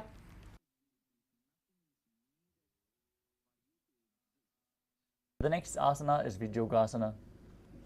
As you stand on your knees, cross your ankles behind with the feet near the opposite knee. Hold your calves with your fingers inside and the thumbs outside as you gaze to your third eye and visualize a space of eternal oneness, Advaita, with your Guru. गोड़ा वामो वो होई गोड़ा आड़ा राखे दोई. Next up is Ushtrasana 2. In a kneeling position, bend backwards and hold your ankles with your hands. As you keep your arms straight, push your hips forward as you tilt your head back. Visualize yourself as a camel as you perform the Mula Bandha. मेरुदण्डग्रन्थि दाढ्या संविपाद.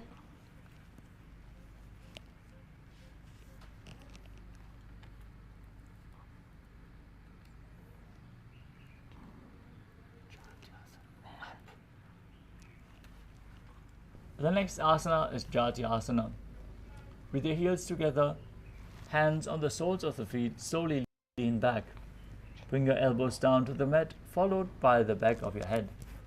Gaze to your nose as you experience yourself as a lotus blooming. दोऊ एडी संपुट करे 16 मूलद्वारित हृदरे. And next up is Virattasana. As you sit on the knees with the thighs and calves together, lean back and touch your back to the ground, then rise back up again and again. You can use the support of your hands if needed.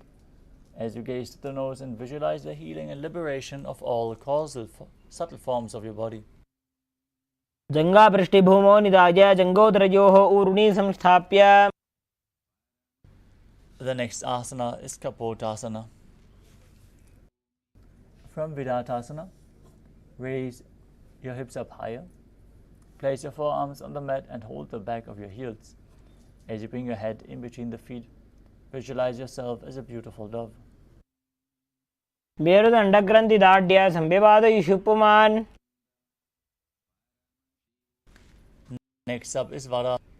As you stand upright on your knees, with the toes tucked, hold your arms with opposite hands. Gaze to your nose as you enter the boon-fulfilling posture. Receive your boon from Paramashiva as you internally chant the Mahavakya Om Nithyananda Paramashivoham. जानुनी भूमौ संस्थाप्य हस्ताभ्यां बाहु परस्परं धृत्वा. Next up is Varahasana 2. As you keep your knees together and the toes tucked, lean forward and bring your elbows to the mat. As you hold your head with your hands, rest your head on your hands and place your butt on the heels as you visualize yourself as Varaha, the boar avatar of Lord Vishnu. सूर्यं चन्द्रं भेदनानि आसनानि निकथ्यते. Next up is Mundasana. We're going to enter another inverted posture, so place yourself in front of a wall if needed. As you kneel down and place your elbows on the ground, shoulder width apart, interlock your fingers, support your head as you walk your hips forward, aligning them with the shoulders. As you stretch your legs up straight, visualizing yourself as a lopped tree Gazing to the nose, breathing calmly in Sahaja Kumbhaka as you engage the Mula Bandha. अधोमुण्डासनं वक्षे सर्वेषां प्राणिनां सुखम्. Next up is Andhasana. Now place your head in between the knees and hold onto your head as you place the elbows outside of the knees. Gaze through your nose and visualize Swamiji in your inner space. प्रथम पगदली समटारावे कोरमाहिली ube मिलावे. Next up is Viparita Shalabhasana. As you lie on your belly, with the arms extended straight out, lift your thighs and arms and chest off the ground, holding onto weights if you want to intensify this asana. Visualize yourself as a locust. शलभासन भेदाश्च नटभेरुण्ड नामके गण्डभेरुण्ड सहिते शीर्षदण्डासनं तथा. Next up is Kapalasana. As you lay on your belly, with the arms at the side, palms facing down, place your forehead on the ground and keep your chest on the mat. As you lift your legs up together, visualizing a skull representing the mind with purified thoughts and the strong will to attain enlightenment. In Kapalasana. कपालं भूमो निधाय ऊर्ध्वं पादौ नयेत्. Next up is Akasha Kapotasana. As you lay on your stomach with the hands behind on the mat, keep the hands flat and push your legs up over top of your head. Try to place your feet on the ground in front of your face as you visualize yourself as a free and open dove and perform the Mula Bandha.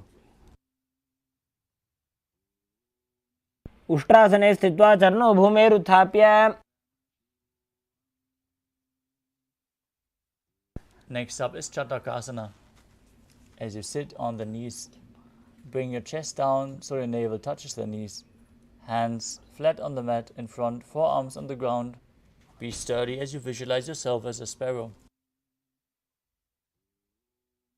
कूर्पपर्यन्तौ हस्तौ धरामोष्टभ्याम्.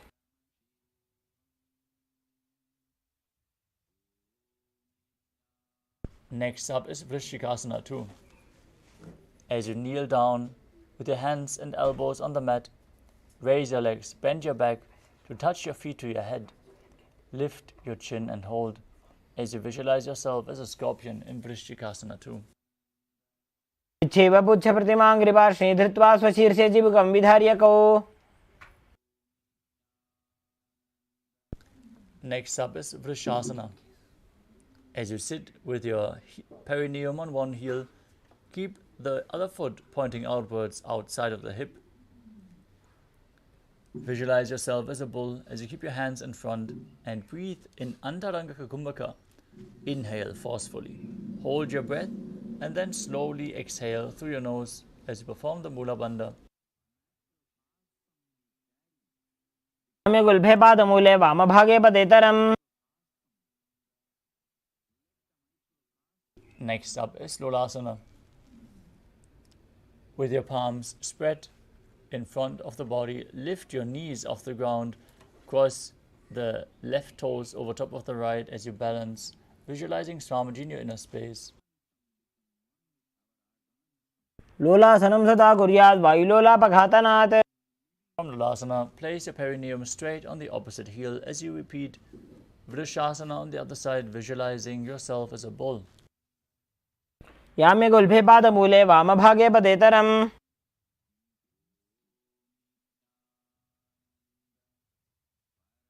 Next up is Bala Gunasana.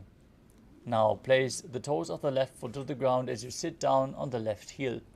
Keep the right foot flat in front with the knee raised towards your chest, hands on the respective knees, spine straight. Visualize Bala Gunahai, which is one of the 84 asanas, 84 siddhas, and gaze forward in Vaishnavi Mudra without focusing on any of the external objects. Only focus on the object within.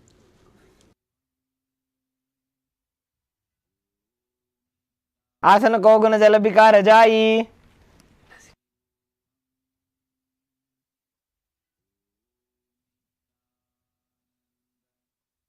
Next up is Grahasana.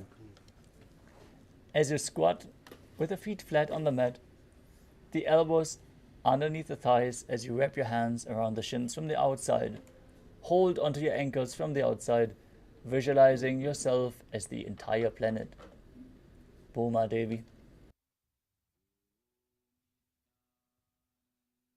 पादतले भूमौ संस्थाप्य जानुमध्ये कूर्परौ स्थाप्य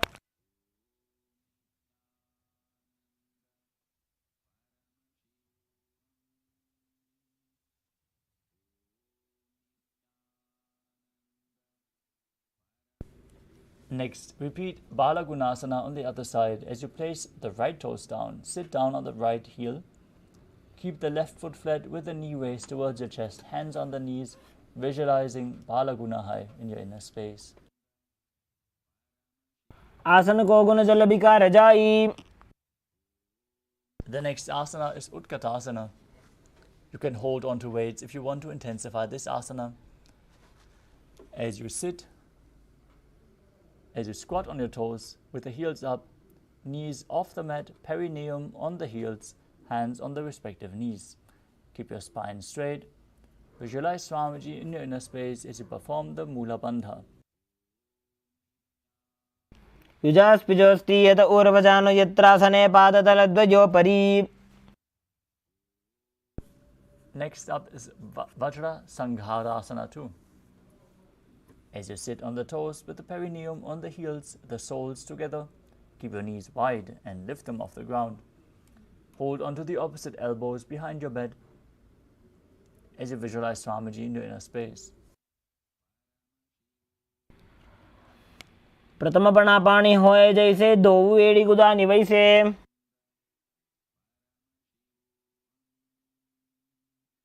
Next up is Anilasana. Now squat or sit with the feet hip width apart. Place your palms flat on the ground and step your heels onto your hands. Keep your arms straight. Gaze to the nose as you visualize you are able to live off of air alone. दो हाथ भूमि पर इकट्ठाने कहुनी जाड़ी नाभि लग आने. Next up is Parukasana. As you place your hands on the mat with the fingers pointing towards your body, step your feet on top of the hands and wrap them around the feet like a shoe. Walk around on the mat. Visualize yourself wearing padukas walking across India. हस्ततयोः पादतले कृत्वा तिष्ठेत गच्छेत् पादुकासनं भवति. Next up is Kukkuturanasana. As you place your palms on the mat, raise both feet upwards into the air and let them fall back down. Do this again and again as you visualize yourself as a rooster. हस्ततले भूमौ कृत्वा पादतले च ऊर्ध्वमुड्डानं कृत्वा.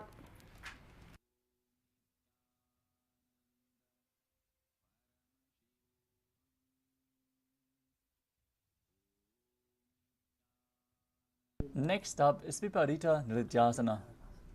As you place your hands on the mat, raise your legs upwards into a handstand and move around on two hands dancing.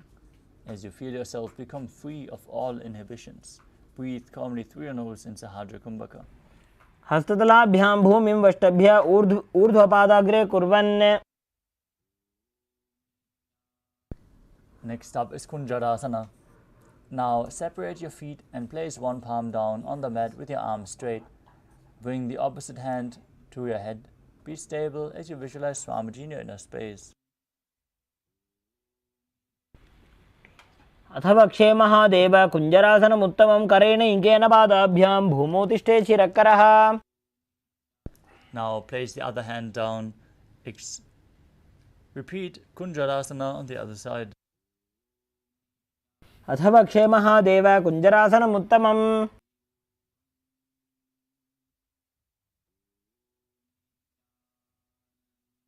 Next up is Kadambasana. As you sit on the ground with your feet flat, heels close to your body, hold the opposite ankles with your hands as you lift your feet off the ground.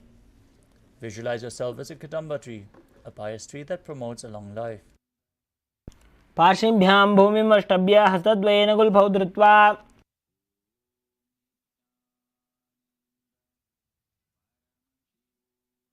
Next up is Pavana Muktasana.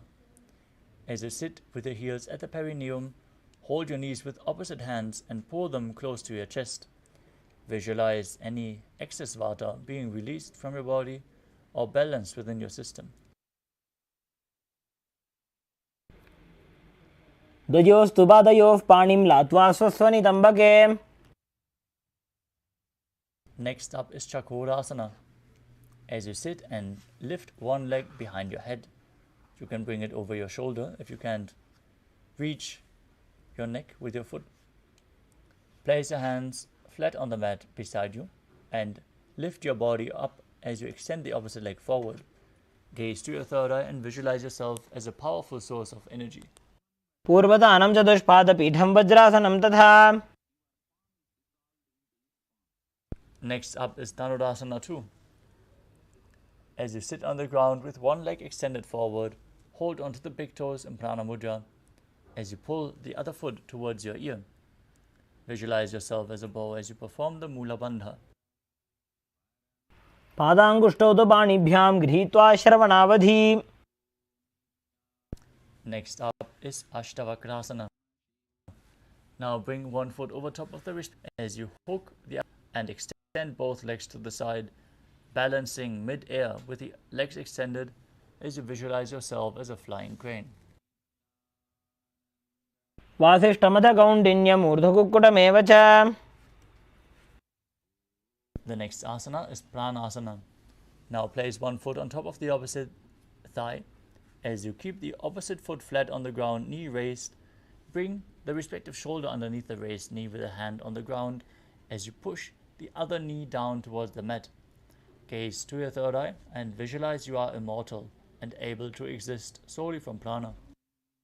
एतत् प्रभेदं वक्ष्यामि करोति यस्य चामरः. Next up is Parshvamatyendrasana. As you place the right foot at the root of the left thigh, bring the left foot over top of the knee of the other leg. Twist your body around the raised knee, bring your arms underneath the knee and hold your hands behind your back. As you gaze to your third eye and visualize Sage Matsyendranath, the master of Hatha Yoga, in Parshvamatyendrasana. पार्श्वाभ्यां धृत्यते यास्तु पार्श्वमत्स्येन्द्रमुत्तमम्. Next up is Chakrasana on the other side. Now bring the other foot behind your neck and lift your body up as you visualize yourself as a powerful source of energy. पूर्वदानं चतुष्पादपीठं वज्रासनं तथा. Now repeat Dhanurasana 2 on the other side, pulling the other foot behind towards your ear, holding onto the big toes in Prana Mudra, visualizing yourself as a bow. पादाङ्गुष्ठौ तु पाणिभ्यां गृहीत्वा श्रवणावधि. Now repeat Ashtavakrasana on the other side as you bring the other foot over top of the respective shoulder, hooking the opposite foot over top, extending both legs to the side, balancing mid-air as you visualize yourself as a flying crane. वासिष्ठमथ कौण्डिन्यम् ऊर्ध्वकुक्कुटमेव च. Now repeat Pranasana on the other side as you bring the other foot over top of the opposite thigh, pushing the knee down, shoulder underneath the raised knee, as you visualize you're immortal and able to exist solely from prana. एतत् प्रभेदं वक्ष्यामि करोति यस्य चामरः. Next up is Parshvamatyendrasana on the other side. Bring your arm underneath the raised knee. As you twist your body, gaze to your third eye and visualize Sage Matsyendranath. पार्श्वाभ्यां धृत्यते यास्तु पार्श्वमत्स्येन्द्रमुत्तमम्. Next up is Ardha Paschimottanasana. Extend one leg forward as you bring the other heel against the perineum. Lean forward and down, hold onto the front foot as in Paschimottanasana. Visualize Swamiji in your inner space and perform the Jivachala Kumbhaka, moving the retained prana up and down within your system and throughout your limbs as you inhale and hold your breath. एकं पादं प्रसार्य एकं पादस्य पार्श्वनासीवनी सम्पीड्य. Next up is Kraunchasana. Now bring one foot outside of the respective hip as you hold onto the other foot and extend it up in front of your face, keeping the knees straight and visualizing yourself as a crane. उत्तानपादं क्रौञ्चं च मरीचिं वीरभद्रकम्. Now repeat Ardha Paschimottanasana on the other side as you press the other perineum, other heel against the perineum, and lean forward holding onto the foot. वासिष्ठमदकौण्डिन्यम् ऊर्ध्वकुक्कुटमेव च. Now repeat Kraunchasana on the other side, bringing the other foot outside of the hip and extending the opposite leg straight up in front of your face, visualizing yourself as a crane. उत्तानपादं क्रौञ्चं च मरीचिं वीरभद्रकम्. Next up is Swastikasana. Now sit with the soles of the feet in between the thighs and calves. Keep your spine straight, the palms resting on the knees as you gaze to your nose and embody peace, well-being, good fortune and prosperity, visualizing a swastika.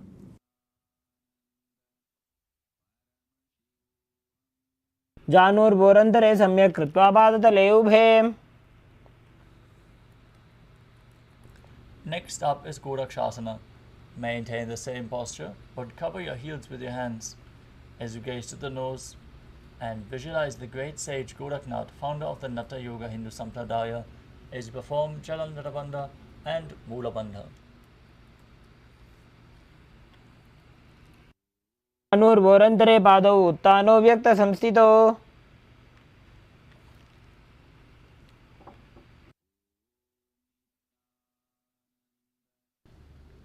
Next up is Bhagasana 2. As you sit with the left heel against the perineum and the right foot on the left thigh,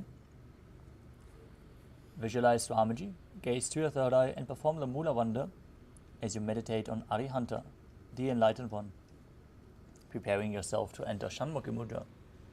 Exhale fully and then close all your 5 senses with your fingers, index fingers closing your eyes, the middle finger closing your nostrils, ring and little fingers closing your mouth, and the thumbs closing your ears.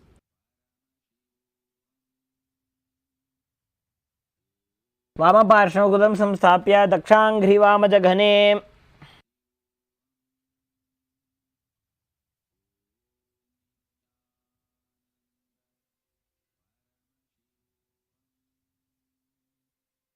The next asana is Yogasana 2. As you place your feet onto opposite knees, place your hands on the ground beside you. Keep your palms facing up, your spine straight, gaze to your nose as you visualize Swamiji in your inner space and start breathing in Kakachantra Kumbhaka, where you roll up your tongue and keep your mouth in the shape of the beak of a crow. As you inhale through your tongue, exhale through your nose, perform the Mula Bandha. उत्तानौ चरणौ कृत्वा संस्थाप्योपरि जानुनोः आसनोपरि संस्थाप्य चोत्तानं करयुग्मकम्.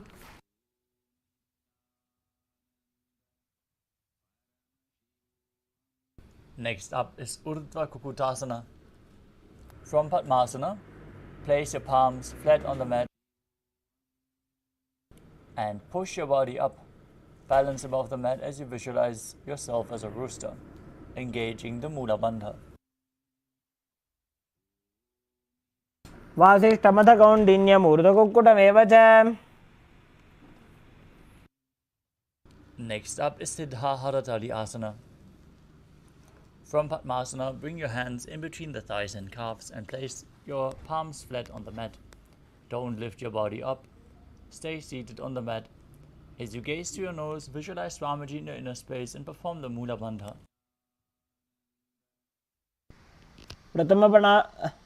प्रथमपद्मासन कोकरे हस्तुदो भूगोडासन निधरे. Next up is Hamsasana. From the same position, push your body up off the mat as you gaze to your nose and visualize yourself as an elegant swan. Perform the Mula Bandha as you do so. कुक्कुटासनं स्थित्वा स्कन्दपर्यन्तं ऊरूनि नीत्वा. Next up is Karmukhasana. From Padmasana, place your hands in between the thighs and calves. Lean forward as you push your hands behind you, interlocking your fingers in Parashu Mudra as you place your forehead on the ground. Visualize yourself as Pinaka, Lord Shiva's bow, as you perform the Mula Bandha.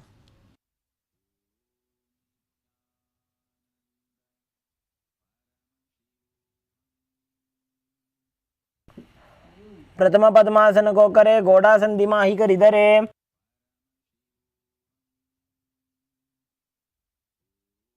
Next up is Kurmasana too. From Padmasana, insert both hands through the thighs and calves. Lift your knees, bend your elbows, and hold onto the respective shoulders with your hands. Visualize yourself as a turtle, having a stable body and mind to live for hundreds of years.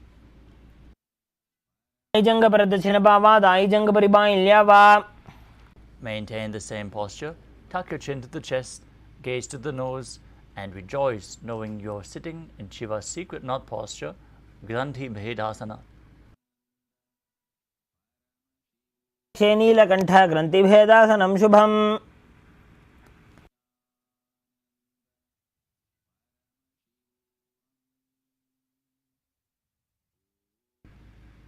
Next up is Uttana Kurmasana. Again in the same position with your hands in between the thighs and calves, holding onto the shoulders, roll onto your back as you embody a turtle laying on its back. Gaze to your nose and perform the Mula Bandha. कुक्कुटासनबन्धस्थं कराभ्यां धृतकन्धरं पीठं कूर्मवदुत्तानमेतदुत्तानकूर्मकम्. Next up is Pangu Kukkurasana. From Padmasana, place both hands through the thighs and calves and place one hand flat on the mat as you hold on to the respective wrist, pushing your body up, balancing on one arm, visualizing yourself as a rooster. कुक्कुटासनं स्थित्वा एकेन हस्तेन अन्यसमनिबन्धं धृत्वा. Now repeat Pangu Kukkutasana on the other side as you balance on the opposite hand. कुक्कुटासनबन्धस्थं कराभ्यां धृतकन्धरम्. The next asana is Gridrasana. From Padmasana, place your elbows on the toes as you interlace your fingers and rest your chin on the knuckles, pressing your thumbs to your throat. Visualize you have gone beyond all greed and covetous as you perform the Mula Bandha. जानोर्वोरन्तरे पादौ उत्तानो व्यक्तसंस्थितौ. Next up is Padmasana 3. Sit in Padmasana and hold one hand over the other with the palms facing upwards. Gaze to your nose, perform Mahamudra Bandha, all three bandhas engaged as you visualize Swamiji in your inner space. उत्तानौ चरणौ विधाय विधिवत् शक्तिस्थितौ योगिरात्. Next up is Padmasana 4. From Padmasana, place your palms flat on top of your knees. Keep your spine straight, gaze to your nose as you visualize Paramashiva in your inner space, engaging the Mula Bandha. एतत् पद्मासनं कुर्यात् प्राणवायुप्रसिद्धये शुभासनं सदा ध्यायेत् पूरयित्वा पुनः पुनः. Next up is Karmukhasana 2. From Padmasana, keep one hand on the respective knee and hook the other hand around the big toe in Prana Mudra. Now, pull the elbow back as if you're pulling a bowstring and rotate the big toe as you visualize yourself as Pinaka, Lord Shiva's bow, repeating the movement on the other side as well. अथान्यासनमावक्ष्ये योगपूरकरक्षणात्.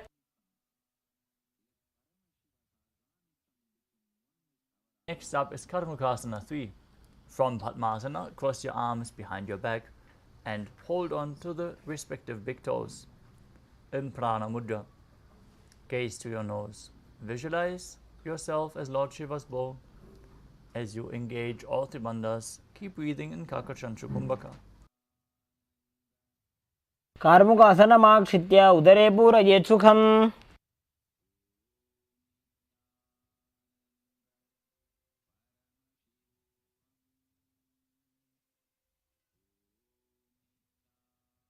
Next up is Diridhasana. Maintain Karmukasana 3. Lift your chest up and gaze to your third eye. As you visualize yourself as the action of Paramashiva's third eye, destroying anything you come across. Perform the Mula Bandha. अमुपरि स्थाप्य पादयुग्मं प्रयत्नतः. Next up is Nagrasana. From Karmakasana 3, roll onto your back. Keep your arms crossed behind you and hold onto the big toes if you can. As you gaze to your nose and visualize yourself as a snake. Breathe calmly through your nose in Sahadra Kumbhaka as you do so. प्रथम पद्मासन कोठाने दो हाथ पाछाने आने. Next up is Kandukasana. As you lay on your back, bend your knees and lift your feet off the ground. Embrace your knees to the chest with your head touching the knees. Squeeze your body into a ball as you perform the Mula Bandha.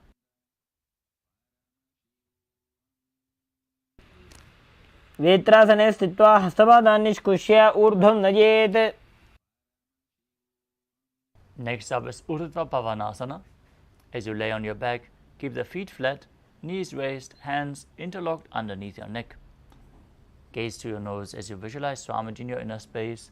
Breathe calmly through your nose in Sahadra Kumbhaka and perform the Mula Bandha. प्रथमे सूधो San करावे घोड़ा उभा राशि मिलावे. Next up is Malakata Pitasana. As you lie on your back, bend your knees and keep your feet flat on the mat as you place the upturned palms underneath the heels and raise your hips up. As you contract the perineal region, push your hips forward, tuck your chin to the chest, lock your throat as you exhale in Mudra Kumbhaka, keeping Jalandhara Bandha engaged. Visualize yourself as a powerful alpha ape. उत्तानशयनं पादतले उत्तानहस्तयोः स्थापयेत्. Next up is Uttana Shikhi Pitakasana. As you lie supine and raise your hips up, support your hips with your hands, elbows placed on the mat, bearing the weight of your body. As you extend your legs straight, tuck your chin to the chest, contract the perineal region, gaze to your nose as you visualize Swamiji in your inner space.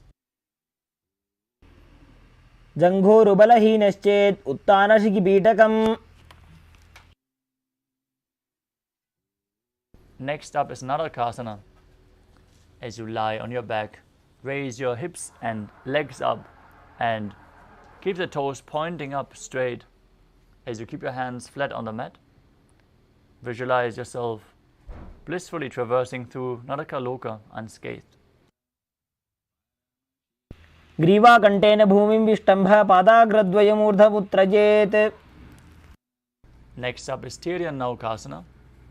From Narakasana, bring your hands to your lower back, elbows on the ground supporting you as you keep your legs vertical and then slowly angle and lower them down towards the ground, keeping your core engaged. Visualize yourself as a boat crossing the ocean of samsara as you breathe in Mudra Kumbhaka in Tiryan Naukasana. नौकावत् स्थित्वात् ऊर्ध्वं पादाग्रद्वयं नयेत्. तिर्यन्नौकासनं भवति. Place your hands back onto the mat. Be straight and sturdy as a flagpole, as the Kailasa flag. All nations asana. तिते ग्रीवापृष्ठगोर्परैः भूमिं वष्टभ्य. Now lay down on your back in the final asana of this sequence, Mritasana. Keep your hands at the side of your hips, palms facing up. As you perform the Shakti Chalan Mudra. push and pull the Kundalini Shakti upwards along your spine from Muladhara to Sahasrara Chakra. Unclutch from any micro movements of the body and mind. Be completely still as you visualize that your body is dead and Swamiji is liberating you. Internally chant the Mahavakyam, Om Nithyananda Paramashivoham.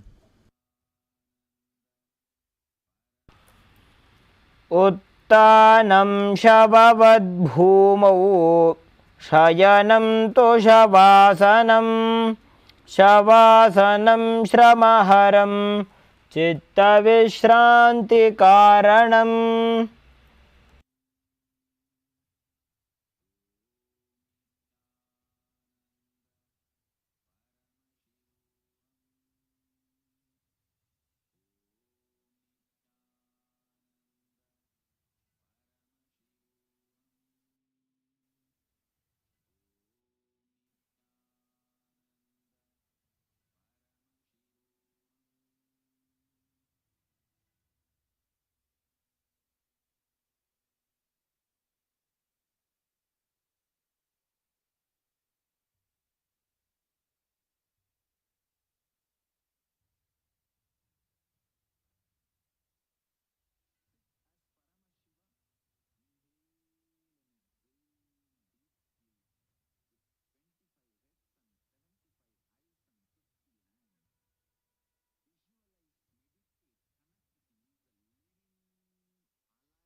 Now slowly return to your physical body. Start to wiggle your fingers and toes, your wrists and your ankles, your elbows and your knees. Move your knees up towards your chest and rock your body from side to side as you slowly sit back up into a comfortable position.